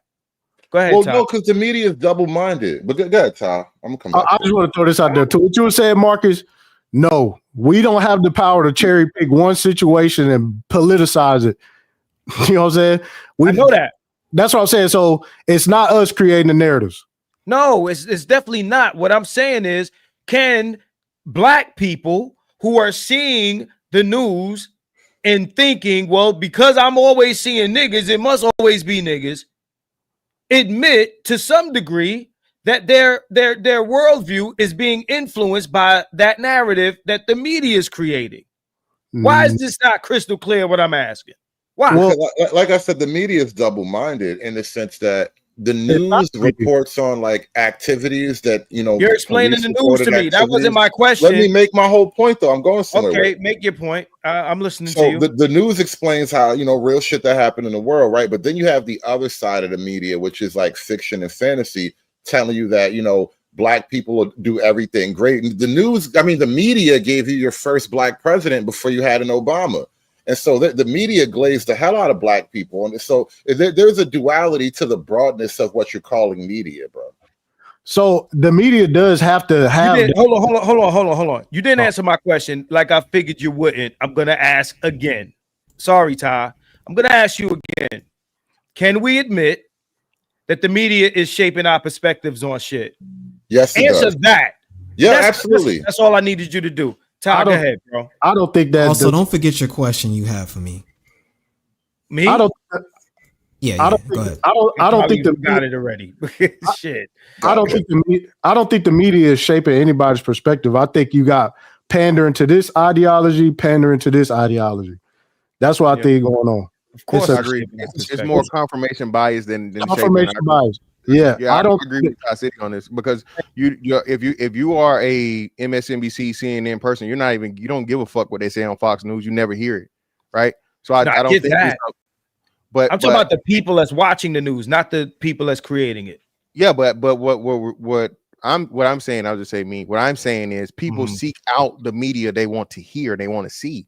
So if this is facts, I agree with that. If the media is simply just trying to keep their base or whatever, it's not them shaping it. It's giving them the content and it's giving them the information that is going to keep people in the seats. This is why I say again, especially when we talk about us, we focus on us. I think we're doing far more harm than traditional media because I don't know too many, especially unless you over our age for the most part. Niggas ain't watching no news, bro. Hold on. No. You don't think that you don't think that Fox News delivers the news with a slant? Not just watching Fox News. I said that exactly. No, because you said it sounded like you said that they just give out the information and people. No, I'm saying it gives the information that it gives specific information that a certain crowd wants, and their narrative spin is what you're saying. What I'm saying, the consumers of the media aren't being shaped; they're requesting it and they're demanding it. If you don't show me what I want to see or tell me what I want to hear, I won't listen. Your ratings. No, I agree with that. And Free Zone, ain't nobody said that anybody was making anybody watch it. Right, but that's what I was trying to say. I want to finish the thought here because I feel like I'm the one that got us on that topic. What Fantastic was saying is what I was trying to highlight here. So it's an emergent property that we get the narrative. So if you look at MSNBC and Fox as axioms, in other words, illogical basis that provides something that a logic can be formed from. The narrative is emergent from these things because that's what's being engaged from by the base.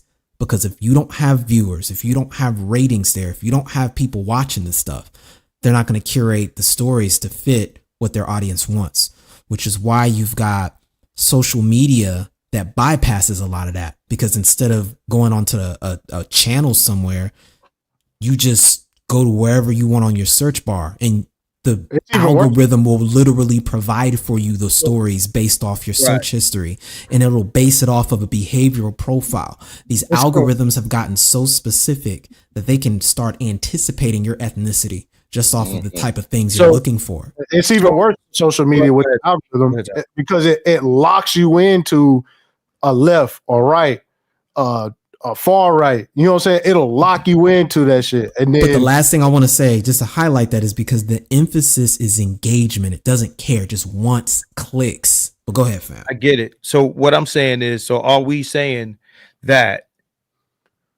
there are groups of people, some of them with either political ideologies or that belong to political parties, that want to see a black man boogeyman narrative? If it gets clicks, absolutely. If it gets clicks, that means the 1000%. You were those, correct. Those people exist that are clicking. So that's what we're saying. That if you're saying that you're giving these media networks are giving a certain set of people what they want, right? And they're giving them. You're also implying that these people have this ideology.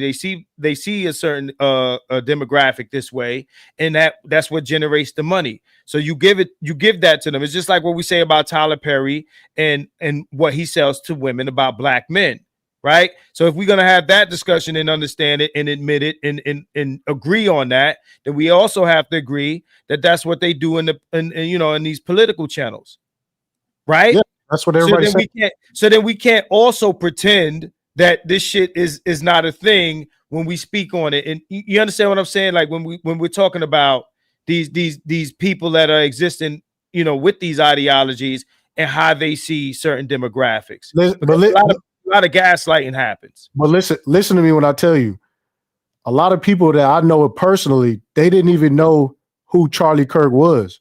Right. To me, in my algorithm, it ain't no way I could have avoided Charlie Kirk from what I watch. Understood. So you got people that's completely walled off to certain things.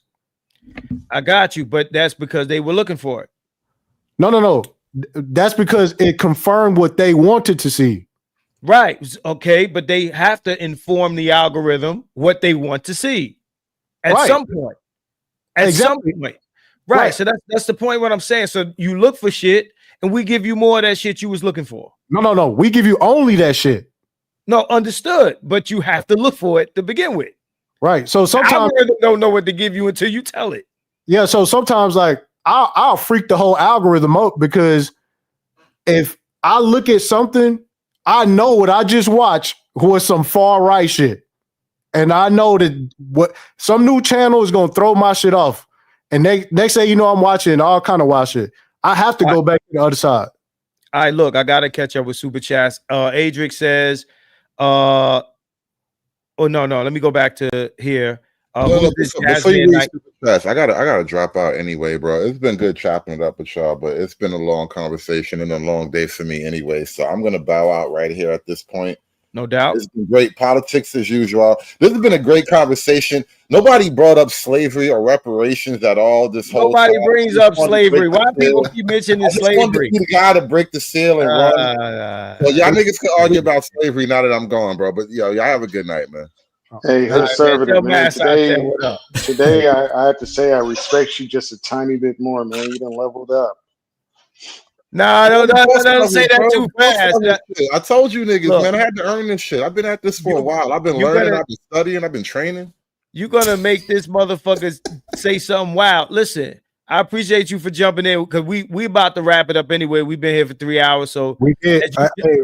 We did touch the 1800 for a little bit, bro. Yeah, that was on me, fam. I ain't want to say nothing, but you know what I'm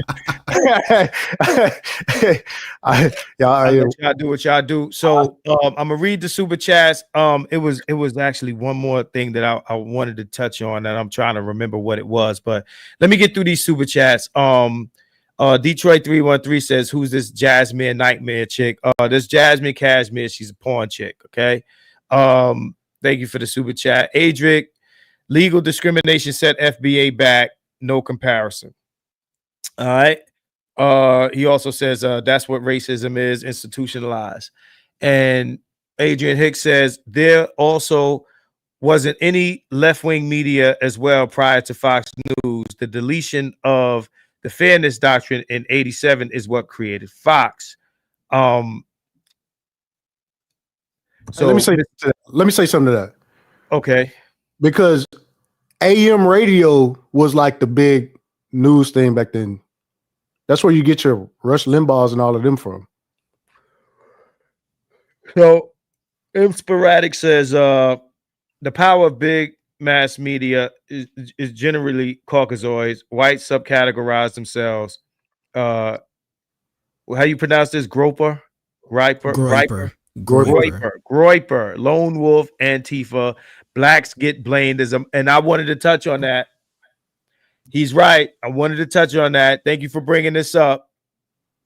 Thank you for bringing this up. That was the topic. Actually, M Sporadic, I appreciate you, bro. You've been a great help. True Hype says Second Amendment crowd was very silent on the Philando Castile case, but those same folks at least were big time back the blue folks, which put them in direct conflict with certain parts of the January 6th 12 ordered in what is it? CH have exploded. Hold on. That's not true. The Second Amendment was going crazy on Philando Castile. Also Ahmaud Arbery. The Second Amendment was going crazy. I'm gonna be honest, I didn't see it, and I didn't see it in NRA either. Man, come on, NRA. Nobody followed the NRA. Come on, man. I'm just saying. Nobody. I'm just saying. I think Philando Castile got shot because he said he had a gun in the glove box. Correct? No, he followed direction. He told him to take his seatbelt off. The police told him to take his seatbelt off. And there was like a Filipino or some type of Asian motherfucker that shot him or some shit on camera. So okay, so to touch on that for a second, and this goes back to the video that I mentioned. If white people are being killed by police, and to be honest, I hear they get killed more by police. Why aren't they tripping about it? Since it's not about race, it's really about police misconduct. Then why aren't they complaining about police misconduct? Because the media doesn't feed that and doesn't force that down everybody's throat. Like I said, those two things we talked about. But it's their defense. Well, it's not true, actually. When you look at what happened in New Mexico and the protests that those white people were having, while they didn't televise it, it's all over YouTube. New Mexico protests. All you see is white people out there getting hit with grenades, getting beat up by the cops. When I say it's a class issue on how they operate with poor whites versus middle class whites, it's like a whole different country. They keep it on the low, but if you type in New Mexico, it was like 2020 or 18. Yeah, but you're proving the point because we never heard of it. No one never heard of that situation other than like you. So my point is, because of whether you want to claim it's class or whatever, and I vehemently disagree with that shit, it's not class, is that then nobody cares about police brutality against white people because you can't set the fucking victim narrative and the controversy of the mistreatment of black people from the police. But and you're saying this is the media, right? Yes, that's the media. It don't get clicks, it don't get views, and white. Okay, white so let me ask you this: why aren't there movements behind it? Like, fuck the media. Why is there no movement against the police from white men getting killed by the police? Don't have an aversion for it. So white people make up the police force. Okay, white people vote. You know what I mean? White people ask for the laws and the punishments and all these different things. So this is why you have a major support for Back the Blue by white people, because they don't have the aversion for law enforcement like black people do. So so let me speak to that real quick, right? Real quick. In my opinion, the reason why they don't is exactly what Charlie Kirk said. I think that they feel like it's like a casualty. It's like a necessary evil, casualty. Right, in order for us to have law and order, some of us got to get shot as long as we keep these niggas in check. That's how I see it. Well, let me say this. Because, again, white people do have more. They have more police brutality incidents. But the problem is with me is that when they try to tell us how to act, when they getting murked by the police more, you know what I'm saying? that's what becomes like, all right, because the narrative becomes we have a problem with authority. We have, you know what I'm saying? It's, you know what I'm saying? It's always some type of lesson that we got to learn for why we get in police brutality. So now, in other words, this is an American problem that black men specifically, because we're going to highlight this, because I really do think this is an anti-black male issue. We are being held to a completely different standard of expectation, followed by the fact, and I'm going to really double down on that other side too. When we talk about the way this gets presented by way of critical theory, understand that our deaths and our abuse are used as a receipt for them to start making movements using Title VII. And we saw that happen with BLM. We've seen this happen with almost every major movement that's transpired. When black men die, their deaths are opportunistically harvested for things to happen that we never see. And there's a reason for that. I think it was on Roger's panel, we made mention of, black men are the prize. I said black men are the prize because black men are the sacrifice. And I think that does play a role running in the background with a lot of these things, man. We're seeing the end result of it. The emerging factor is nobody cares about people dying unless it's kids or black dudes. And in some instances, one will win out over the other depending on the context of it all. I disagree. And I played a clip of people on the right calling for gun control because the white kids getting killed in the school. Like they calling for action to take guns on the right. I just said that. I said no one cares unless it's kids or black men. Yes. So I think there's a premium on making sure black guys die right to put it in the news. And when I say black guys die right, I mean literally die right, where he's crying out for his mom, or it's just some extreme justice to connect some emotionalism to him. Sorry, my kid and I want in the background. You got a daycare, bro. They don't cut the stream. They'll cut the string? Yep. Damn. Oh, wow. Really? Yeah. Kids with cursing and stuff like that, they'll cut the stream. Oh, okay. Yeah. So, You said, Agent Hicks says, what Fantastic was saying falls apart when we start talking about the white woman that got deleted at the Jan 6 protest. Fantastic. Respond to that. Yeah, what falls apart? I mean, that was one of the main things that the right used. That was the only person killed in the thing when everybody kept claiming that police officers were killed and people were injured and all this other shit, when the only death was one of the quote unquote rioters. So I don't see how, if anything, that still man's my point. It doesn't make anything fall apart. What are you talking about? All right. So I'm trying to remember what I was gonna say because I've been reading the hey, Jesse Lee, I'm gonna need your ass to calm the fuck down in the chat, motherfucker. Drop the link. Ask his ass to pull up. I mean, that he ain't gonna pull up. You calm the fuck down. Anyway, so anyway, but what was I saying? I had a point to make, but you know what? I'm gonna just move on to the next subject, which had a lot to do with one of the comments that was made earlier. What I realized in the media, y'all can talk about narratives and shit like that, but again, it goes back to what I was saying when we talk about, because I believe that to a certain degree, especially with black conservatives, I think that our worldview of black people gets shaped by the media because, like you said, there are people that look for confirmation bias, but then there are people who, might have started out this way, but I'm bombarded with like this stuff and they start to look at things a different way. So two things can be true at the same time. If we notice that when we talk about these things that like the Charlie Kirk incident, you got a white man shot another white man in a white town in front of a white audience, right? And the first thing they want to talk about is the political affiliations of this guy instead of calling it white on white crime. A lot of times when we see white on white crime, we call it something else, right? We use different labels to describe what happened as opposed to saying it's white on white crime.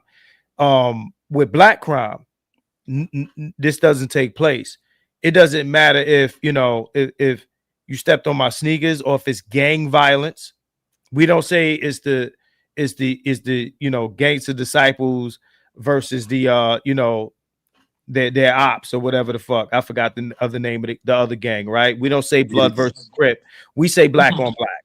We remove the context of the crime to say it's black crime, but we add context when it's white men. So fantastic. I want you to speak to that. Are you, okay, so I'm just make sure I got it right. So you're saying we say black on black, but not white on white, basically, in essence? For the most part, that's what we do is we contextualize white on white crime by calling it something else. Like, for instance, right now we're talking about you know, some leftist guy shot Charlie Kirk. He was, you know, a conservative, yada yada. So leftist shot a conservative. No, it's two white men, right? But when it's right, go ahead. I think so. I think it's disingenuous when that happens, right? So I forget who made the point, but they said it earlier. Usually when black people have some type of violence, somebody loses their life, it's interpersonal, right? It's like, you know, that person, you got beef, gang shit, personal shit, like somebody stepped on your shoe, so on and so forth, right? So that is you know, direct crime and direct interaction. We have these mass shootings and things and so on and so forth. It's very important to point out the why and the type, the archetype of the person, because that goes along with people that do things like serial killers and mass shooters. So if we're just talking about, you know, violating children and whatever, that's a white man. We say it all the time. Even when we say school shooter, that's a white boy. That's right? What we say.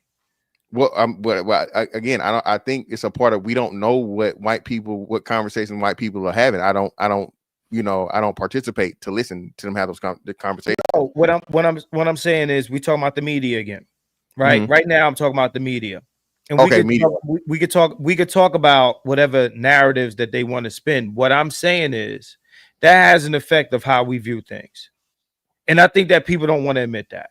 I think that, you know, when I see black men who, you know, either call themselves conservative or have conservative ideas, right?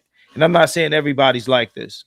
I want to emphasize that. But what I'm saying is, you know, for me, a lot of times black conservatism seems to be limited to, you know, criticism of black culture, right? As opposed to actual conservatism.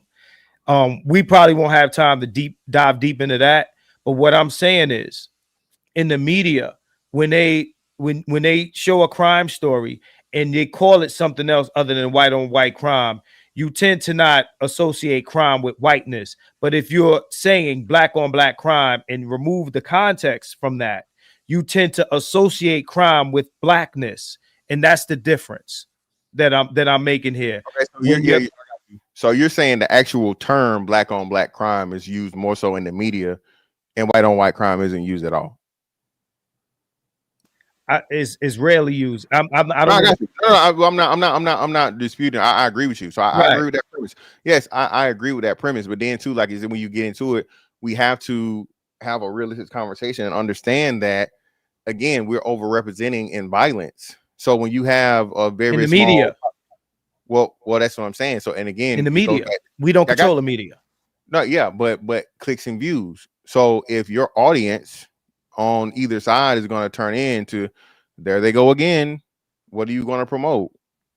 That's what I'm saying. We don't control the media. Yeah, I understand that, but at the same time, like you said, I don't think we watch the most media either. So we've already covered the reason behind it. Hold on, I'm confused now. Either, look, if we're overrepresenting in crime, that's not the same as overrepresenting in media, right? We don't control the media. Right, I think you're speaking to social media posts and things like that, right? That's not the majority of. Yeah, no, I'm not talking about that. Yeah, I'm not talking about. I understand what you're saying. What I'm still saying is this: we laid down the premise of people tune in to see different things. The confirmation bias, that's a part of the confirmation bias. Black on black crime is a part of the confirmation bias. Is what I'm saying. It's the same premise that we set up earlier. No, so now you have the people that comes to watch it. And it's like, hey, there they go again. I don't think black on black crime with black people starts out as confirmation bias. I don't think that growing up in a black neighborhood, you grow up learning about how terribly murderous black people are, right? I think that might be something that happens in white culture, but in black culture, you don't grow up learning that. That's something that you see. You watch Fox News or you watch news in general, and then your mind is shaped from there. That's not something that you. No. My local, I never. Well, shit. I don't think I'm speaking about black conservatives. No, I got you, but right. But I think like even again, just looking at our age group, cable was mainstream probably mid 90s, right? Everybody didn't have cable until then. So most news was local news. It wasn't even a spin to whether it be conservative or liberal or any of those things, right? So even in that, when I think back to my hometown and the news shooting, I know who did it. They didn't have to say black or whatever, so on and so forth. So local news reports national news too. Yeah, but most of the crime is going to be local crime. So you're going to get the local crime, and more local crime is going to be relevant to you, and only very few major stories. So like, you know, a shooting in Chicago, unless it's like a mass shooting that happens over, you know, the holidays or something, is not going to be on the news.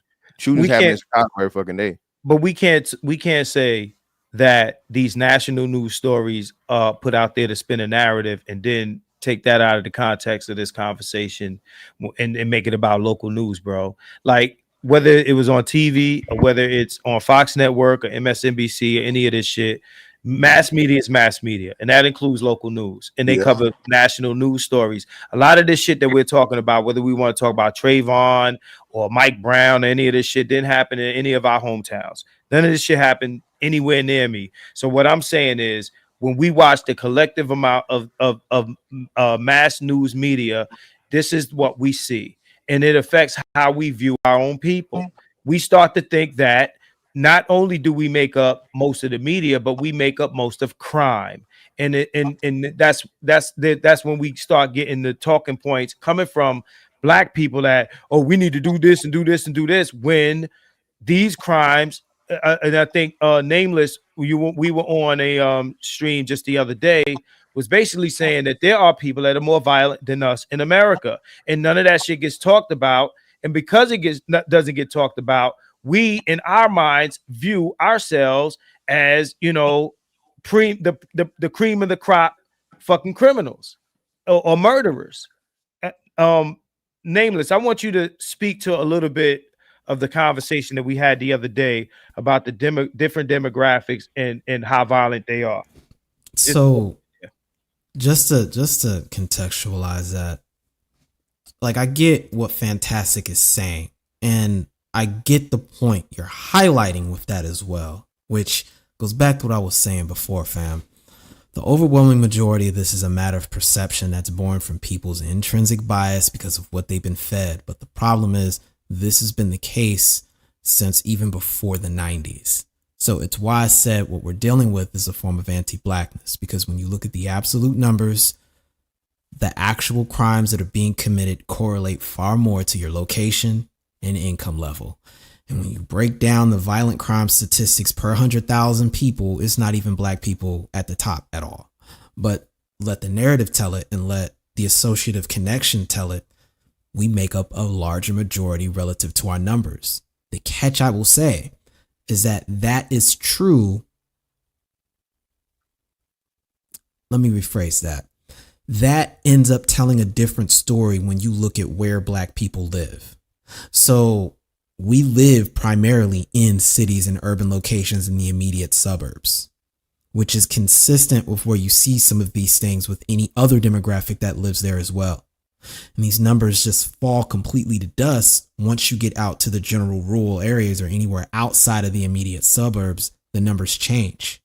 But when you start looking at other demographics besides black folks, those numbers start really looking similar. If the income level's low and you've got people who are in proximity to certain things, the crime goes up proportionately, and in some areas way higher. For example, any Native American reserve.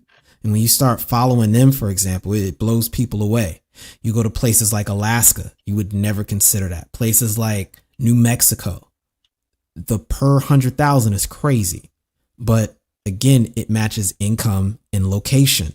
And when you see black folks, we just aren't in these locations. But you would get the impression, if you just went off the school, off the news and the narrative, that somehow black people are committing the majority of the crimes just because we're black. When in reality, the crime that we're doing makes sense for where we're at and how many people are there. It's not rocket science. And I think that, I don't think Fantastic was making that point, but we've heard that point made before. We see that made often from conservative talking points, especially when they want the click engagement. And we know where that comes from. It's the Daughters of the Confederacy doctrine. They've been painting us to look like we're dangerous criminals since we got here.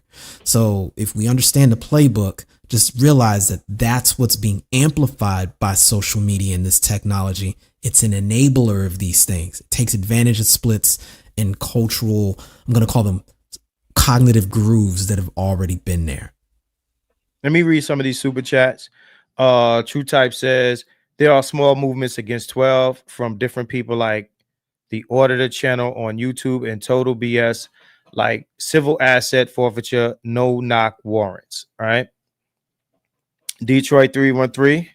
What Jasmine Cashmere do for a living? Preaching about propane sales and preaching at the church at the same time, or doing the afternoon activities? I don't know what she's doing in 2025. I'm just now finding out that she's a preacher of some sort. So I got to make a few phone calls because I know these people. But anyway, so most people in general, True Type, most, what the hell? Was that somebody's child again? Okay. So most people in general, media informs them.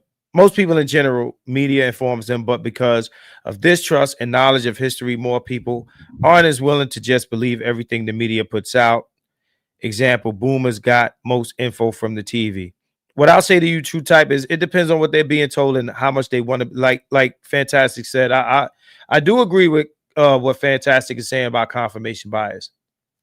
I just think that it depends on who we're talking about. So the only part we might, and I'm not going to say he disagrees with this. The only people I wouldn't apply the confirmation bias to is black people when we're talking about black crime, because I don't think that we grow up thinking, oh my God, black crime is ridiculous. I don't think that we grow up this way. I think that white kids or people that don't have that much contact with black people, they learn either from their environment or TV that niggas are terrible. From films, niggas are terrible. And then it becomes confirmation bias after a while. Is there one more? There's one more. Whites smirk each other in Ukraine, but losses not big in media. Normalizing that will stop their precious importance. They get no sympathy. Again, we understand, and Fantastic, I understand the narrative and all of that stuff. I'm not disagreeing with none of that. What I'm saying is, how much do we think this affects how we see our own group? That's what I'm saying. And how much crime we're actually committing versus how much we're being purported to commit. Shango, you there? I want to start wrapping this up too, because I know motherfuckers got other shit to do, and we start, people starting to drop off. So I don't want to close up shop with one person, but Shango, what you dealing with? No, I just have to say we have to move in these conversations with good faith. The moment that someone engages in bad faith, the conversation is over. That's white or black, conservative or not. Then the second thing is, a lot of these people that are speaking on what the blacks need to do are not for our community. What do I mean by that?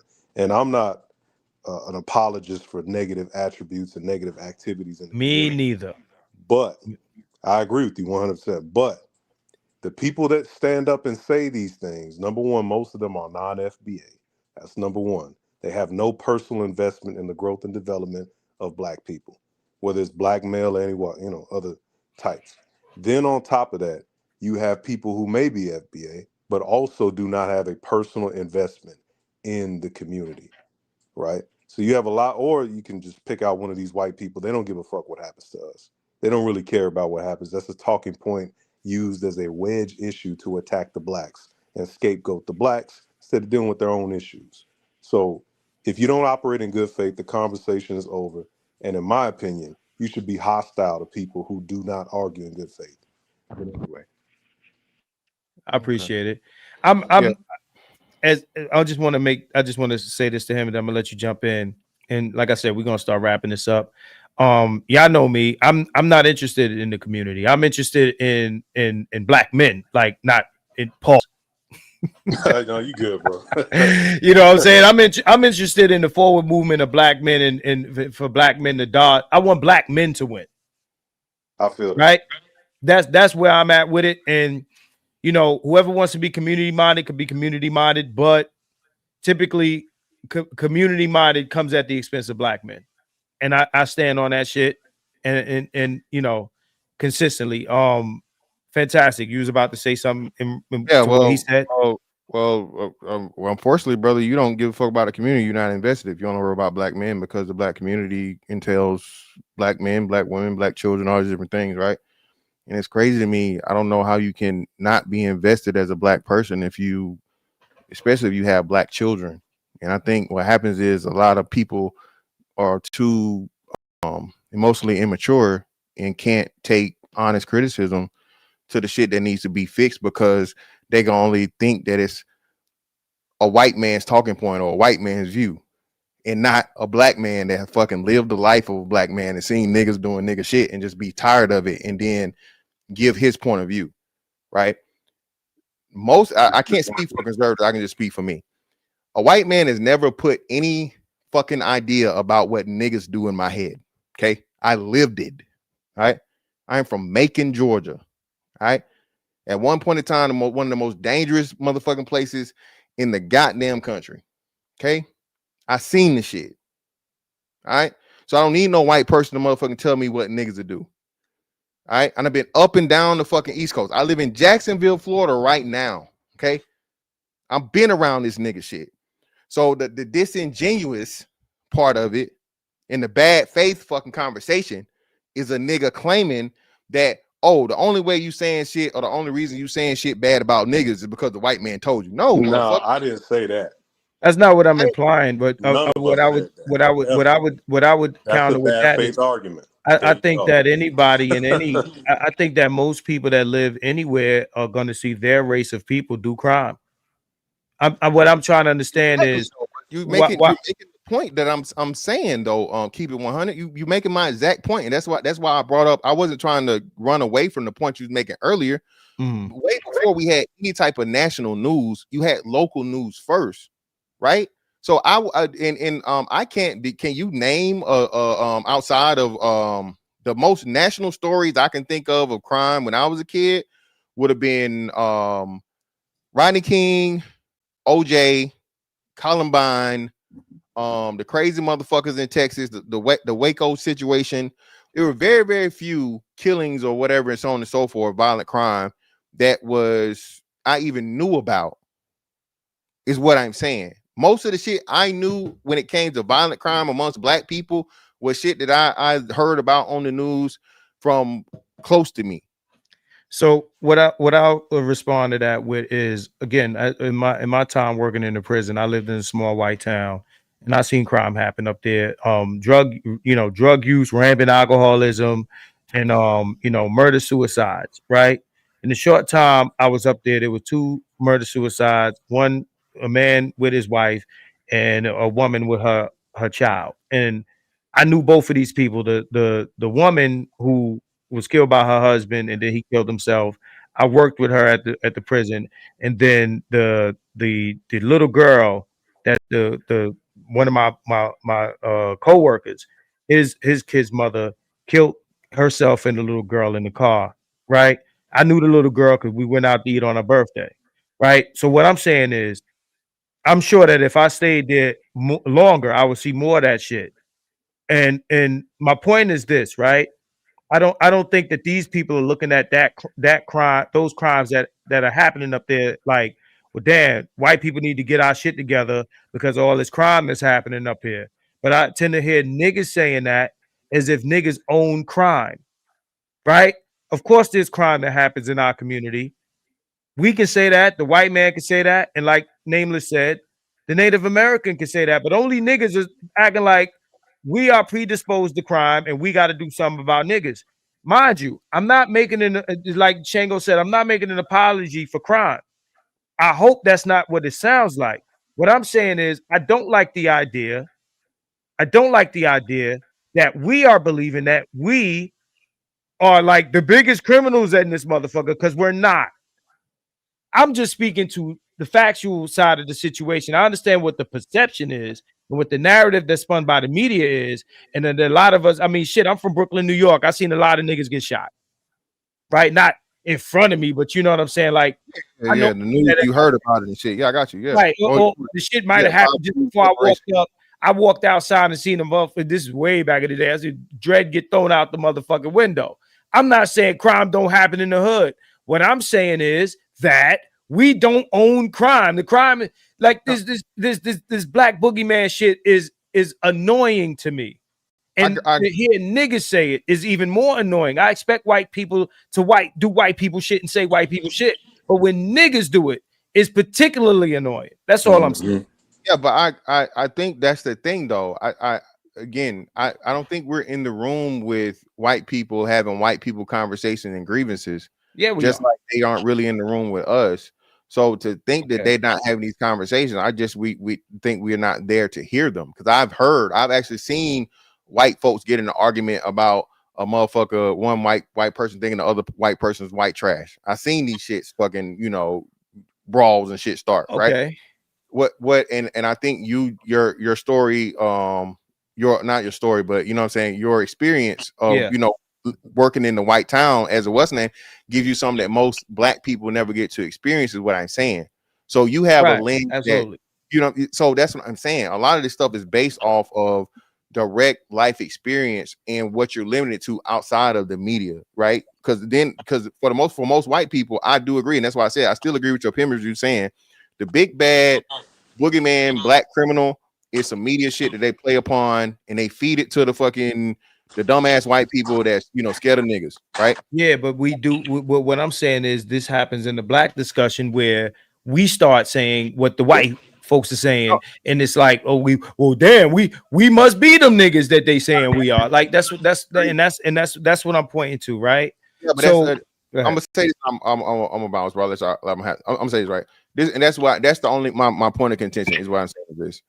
I think black people have an assessment of what they see in the issues and problems, but because, like I said earlier, people cannot differentiate the two or separate a black person having their own true thought of being frustrated with themselves, their own group, and giving criticism.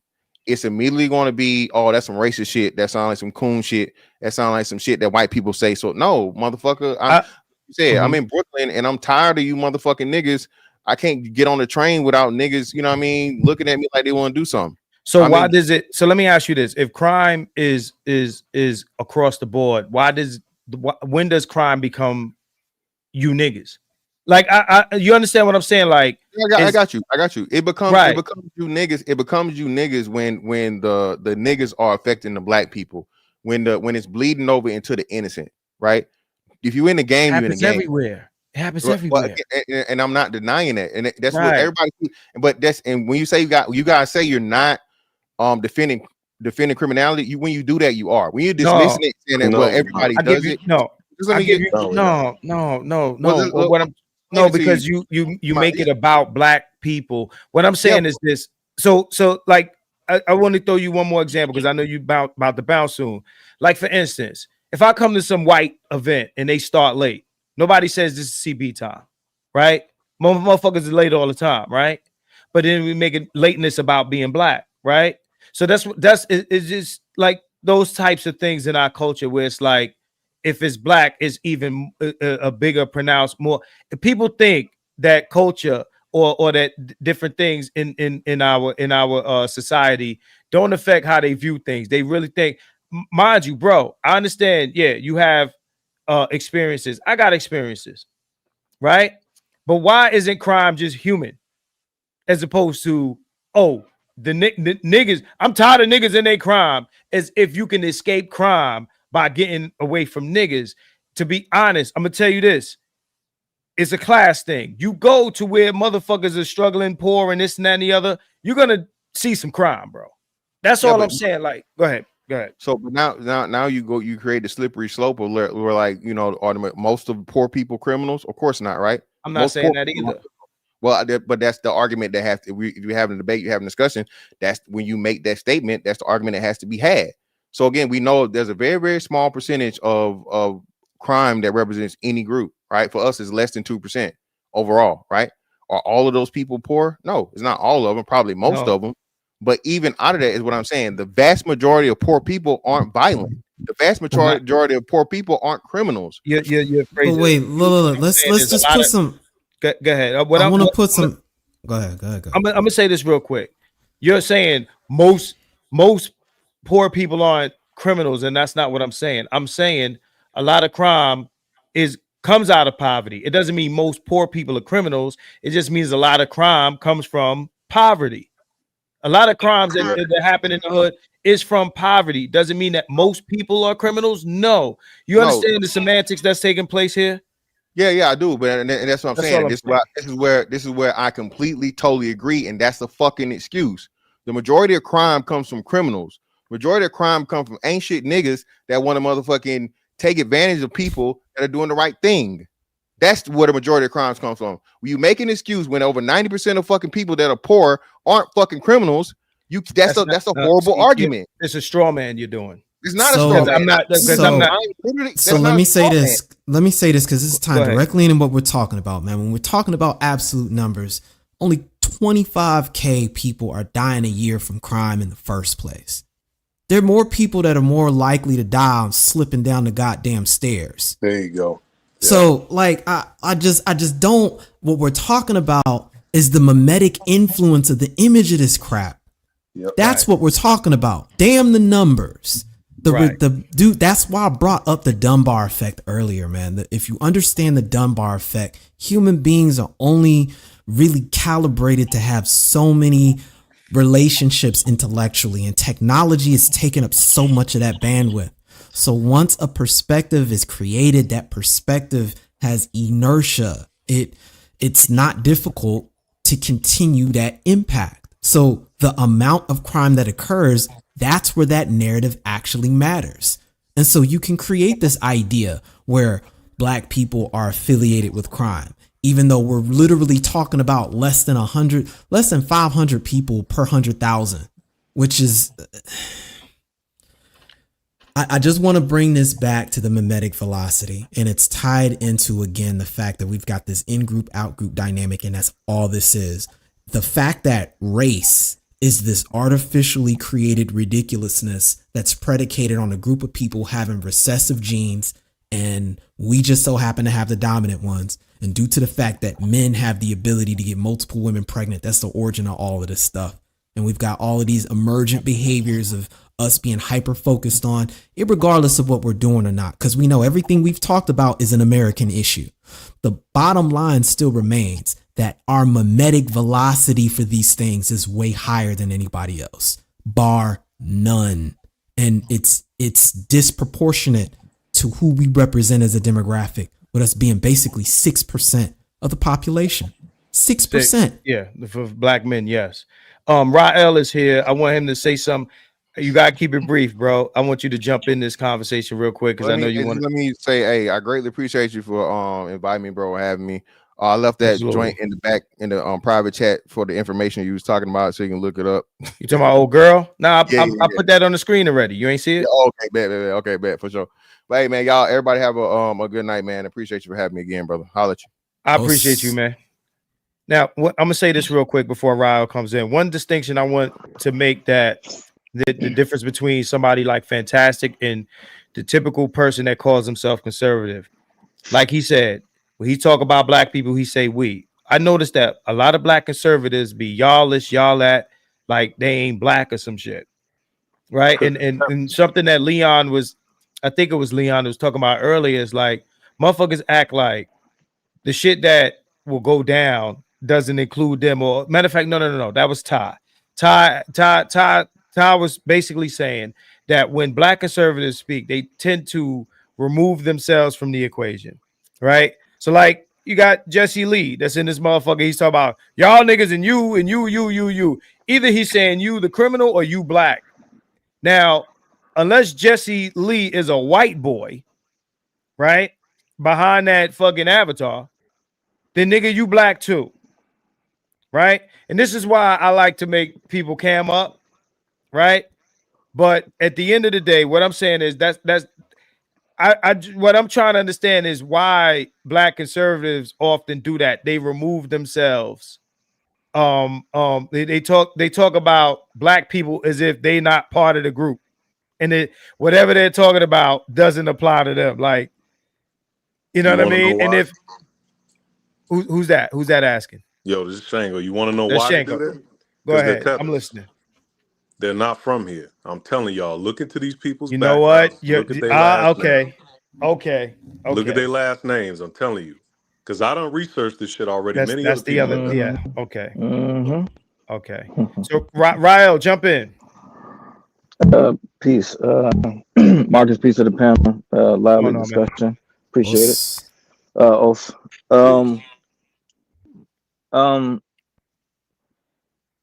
Eugenics was a theory developed by elite Europeans, specifically that tried to link and provide an explanation for criminality and relating it to poor people.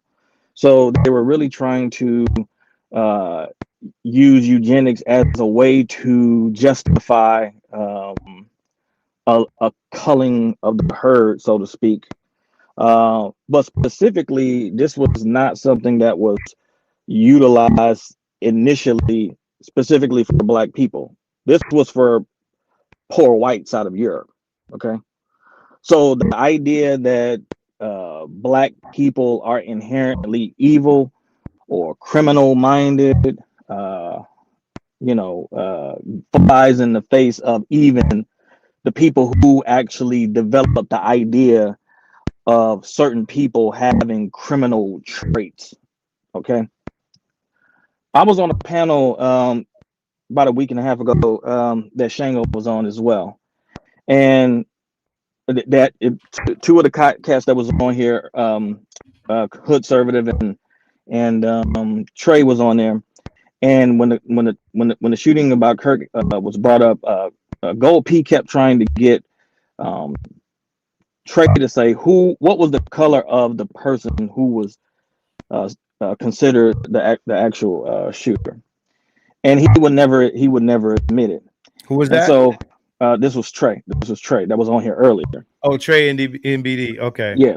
So my position was like, well, if you hate Pookie so much and you hate, you got such a thing against black criminals, I made the argument that much of the class of white people who came when they colonized different places, especially the Americas and what became Australia, were the criminal class out of Europe. So I said, well, by definition, much of the white people that exist in the United States technically descended from the actual criminal class from Europe, you know what I'm saying, a few hundred years ago. So by that definition, if you hate Pookie so much as a criminal, then you should hate the white people that descended from the actual criminal class, because they came here as the tip of the spear, so to speak, in terms of colonization. It ain't like they just came over here and somebody just gave them the land like that. Like, they took it by force. So that within itself is a criminal act itself. So why you got so much smoke for Pookie, but you ain't got no smoke? Like, I understand you having the smoke for Pookie who pull up on you with the burner and he tell you to ass up your shit. But why you ain't got the same smoke for the same white people who told you to give up your whole shit, your whole culture, your whole land, all that type of stuff? Like, you should have the same kind of smoke for those people that you have for Pookie, who in an indirect way, quite honestly, Pookie's behavior, and you can go to Thomas Sowell to verify this. Pookie is actually grafted from their actual criminal behavior, not something that's inherent to black people. So earlier, Trey was on here. He said he was half black, half Jamaican, right? Yep. I know people don't like us bringing up like their lineage and shit, but it matters. It matters. But it does matter. And you know, when you again, I'm from New York. I grew up around a bunch of people from. I always say this, blah blah blah blah blah. I'm from I grew up around motherfuckers from Jamaica. At the end of the day, if what you're saying, Rael, if they're not connected to it, if they have no connection to it, what they got to be upset about is you bitching about it. It's like you bitching about some shit that you went through with somebody that I don't have no connection to. I don't really give a fuck what you've been through, type of shit, right? Why are you worried about that thing that you went through that I didn't go through? Why are you stressing about it? Why, you know, that's the energy. Right. This shit plays out over and over and over in these conversations and politics and everything else, right? Mm-hmm. Mm-hmm. Where it's like, yo, we got people in this conversation that probably shouldn't be in the conversation because it has nothing to do with them. Is the same reason why I'm wondering why is niggas banging out over a white guy that got shot by another white guy in a white town in front of some white people. I wonder if there are any white people having these conversations, banging on each other, right? Over whether we got some shit to do with this shit or not. I'm inclined to believe. Let me just throw this in. Earlier, Ty City was on, and he said something that I agree with, and has crossed my mind even beforehand. That black people are being scapegoated for this shit because of our reaction to it and how unfavorable it was to these people. I want to read something, and I should have read this a little earlier. Shout out to my man Adrian Hicks. I don't know if he's still in here. I want to read something that me and him discussed, and then he made a post out of it on Facebook, and then I copied it and pasted it. I want to read something, and I have it in my phone, right? So gave it a bit of consideration. It is my belief that the folks that are all over your and my timeline, crashing out, tagging everything in sight, are wrestling with something they largely haven't had for the span of time that we've been a country. There really hasn't been a time in our history where that the most incendiary thought leaders of the eugenics ilk that Charlie seems to draw from has ever met an extrajudicial death, right? The country has always seemed to step in and shield them from the accountability of their actions or words. The Casual Killing Act, Virginia, 1669, as an example, made it a non-felony if you so happen to kill an African slave in the process of correction. Robert E. Lee lived to be 63 and died of a heart failure. Jefferson Davis, president of the Confederate States of America, lived to be 81. Alexander Stephens, VP of the Confederate States of America, lived past 70 and was even made governor of Georgia after the Civil War. George Stinney Jr.'s accusers lived a long, quiet life. I'm just going to say names. Okay, after World War II, America brought over 1,200 Nazis and integrated them into our government and military apparatus. The Catholic Church funneled some of the highest level Nazis, I don't want to say that word too much, into the Americas via what was known as the rat lines, right? So you got a few more notable people here: your Storm Thurmans, Barry Goldwaters, et cetera, right? All lived relatively peaceful lives. What he's basically saying is that in the span that America has been here, we've never seen these type of people get assassinated. What we have seen is black leaders, black civil rights leaders, and white men that push for progressive change murdered in this country. We've never seen this type of thing before, where someone like this gets shot. It's never happened, ever, since we've been here. JFK is not one of those people.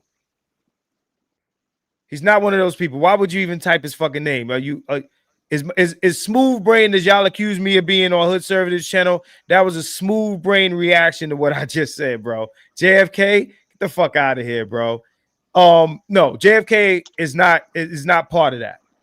Okay, so at the end of the day, this is the first time we've seen something like this, right? So, yeah, that's what we're seeing, and what we're also seeing is how white people who were fans of his are reacting to our reaction. We're giving them the same energy that a lot of them gave when some of our leaders were shot.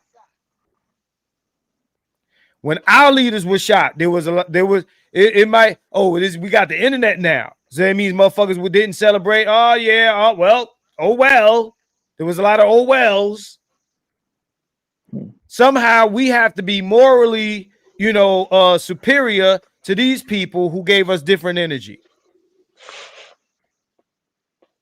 So what's taking place is we're somehow being scapegoated for this type of thing, or this incident. Had nothing to do with us.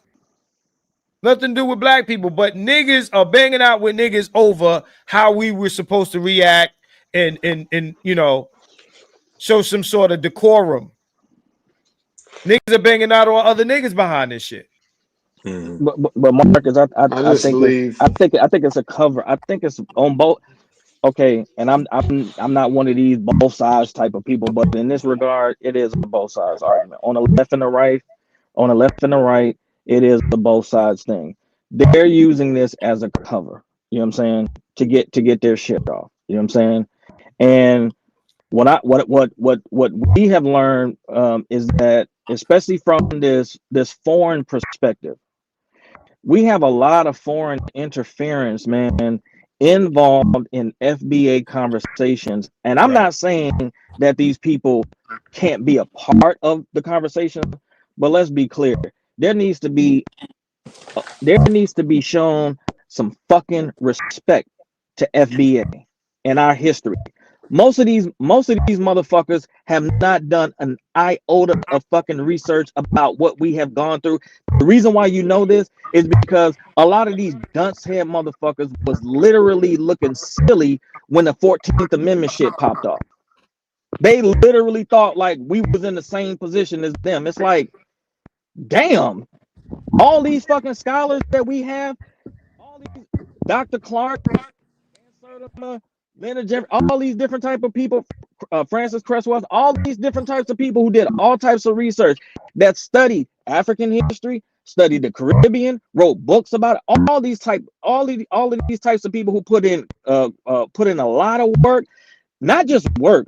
They literally sat there and debated some of the most racist people, like who was literally trying to make the case of black people's inferiority. They were literally trying to sell that shit, and they backed all of them motherfuckers down.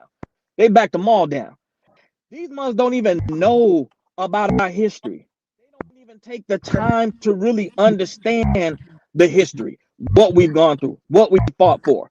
And then they'll come over here with an arrogant attitude. They'll come over here injecting themselves in conversations, not saying that they cannot be a part of the discussion, but to truly be a part of the discussion, you need to do your homework first.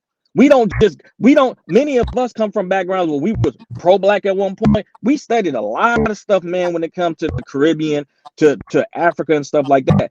But when it comes to them doing their homework, they come over here, adopt some form, either adopt the conservative shit where they look at black people as being beneath them, or they adopt the liberal approach where they're ideologues. No matter how much you give them pushback, no matter how much data you give them, they still gonna be like a damn robot and push that narrative because they just on some sucker shit like that. But it's on both sides.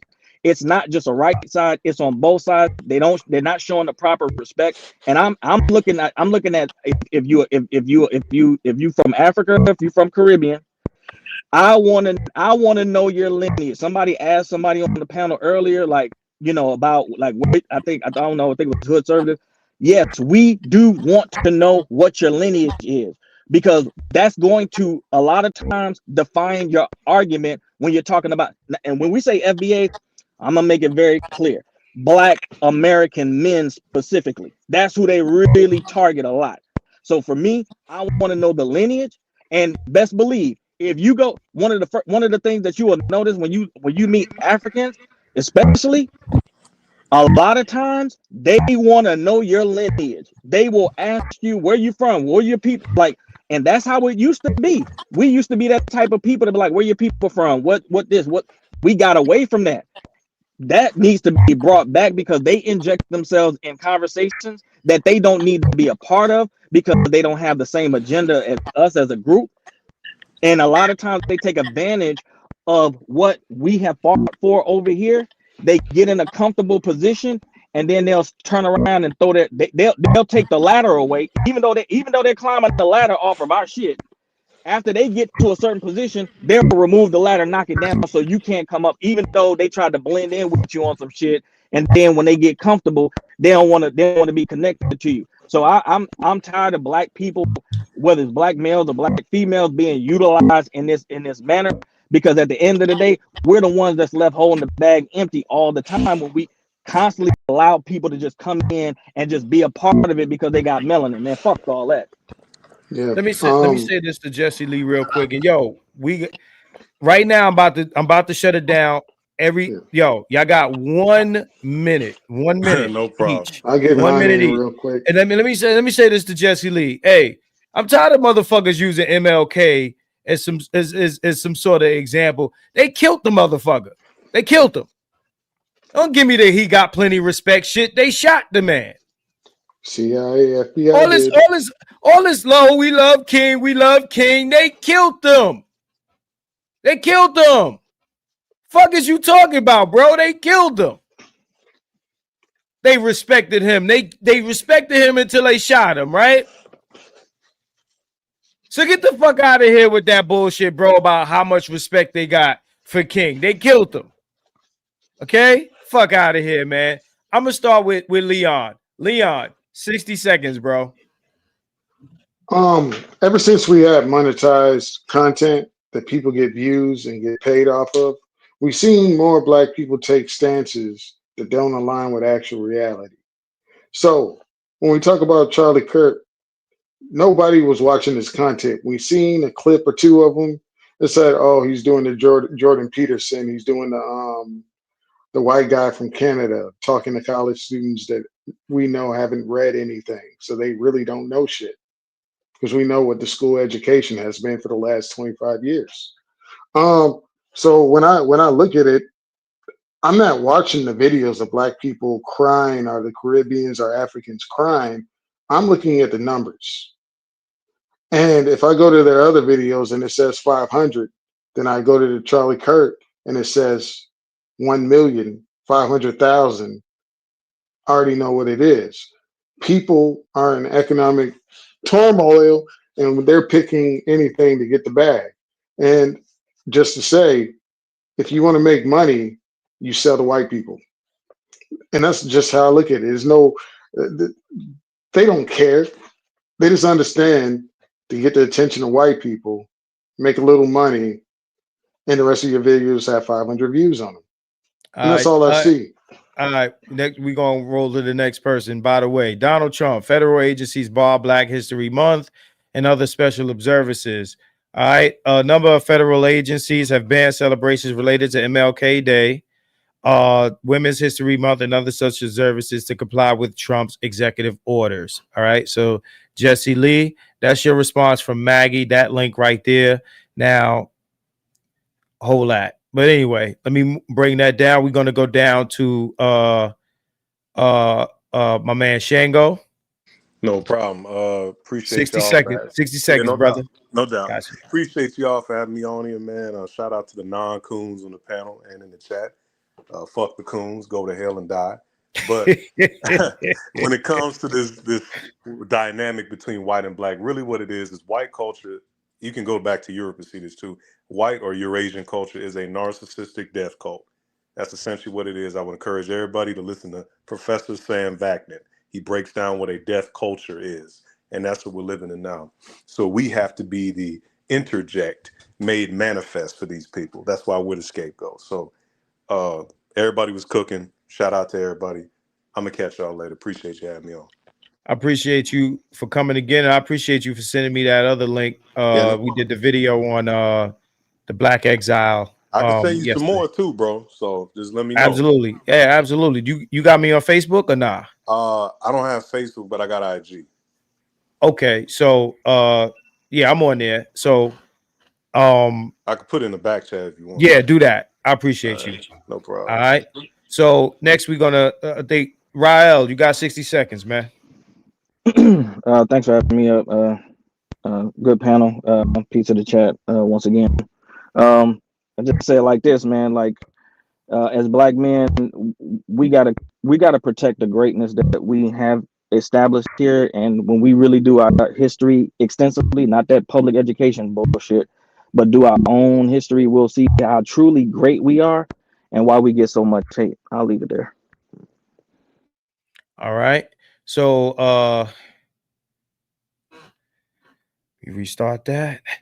We're gonna go to the name back chat too, bro. So all right, I got you. Let me click that link right now. So we are left with my man Nameless. Just so I let people know, me and Nameless are gonna be doing something at some point. Nameless, I want you to give us your thoughts and take us up out of here. Mimetic velocity. I'm gonna say it just like this, and I get it. Correlation versus causation, non-equivalency, etc. If you are fundamentally concerned with your life, understand that for every one person that dies from violent crime, 2 people die in a car crash. 2. McDonald's is probably, I don't want to get your channel in trouble. Look, you're probably more at risk from eating a burger than you are from another person. And I really just want those absolute numbers to temper the power of perception and perspective and narrative. We understand that human beings, we operate with a preferential logging and experience acquisition to survive based on negative experience.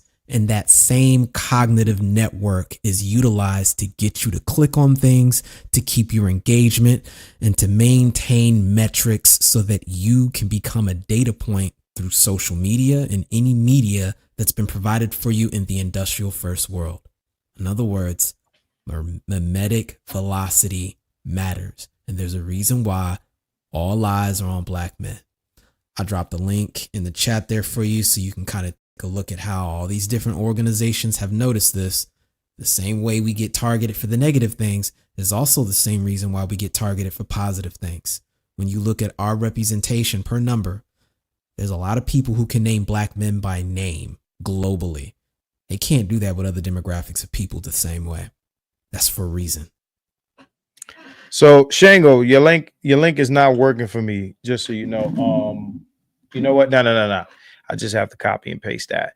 So I can dig it. I got your info also. So yeah, man. So yeah, this was Politics as Usual, part 4. Right. Political Mandalorianism. Political parties are tools, not families or religions. No doubt. So this was 4. We're gonna do this again. I don't know when, but you know, I'm sure that life will give us more shit to talk about. And yeah, man, I don't really have any closing statements. You know, I don't want to make this any longer than it is. So I appreciate y'all for coming out, man. I hope I hope this one was better than the last one. I actually think it was. We didn't have any technical hiccups or anything like that, so we're good to go. Nameless, I'm gonna hit you up, and yeah, man. Oh, Trey hit me with a "can I jump back in?" I didn't even see him. I'm seeing this in the back chat, but yeah, man. All right, we out of here. Next time, Trey. All right, peace out, y'all. We out of here.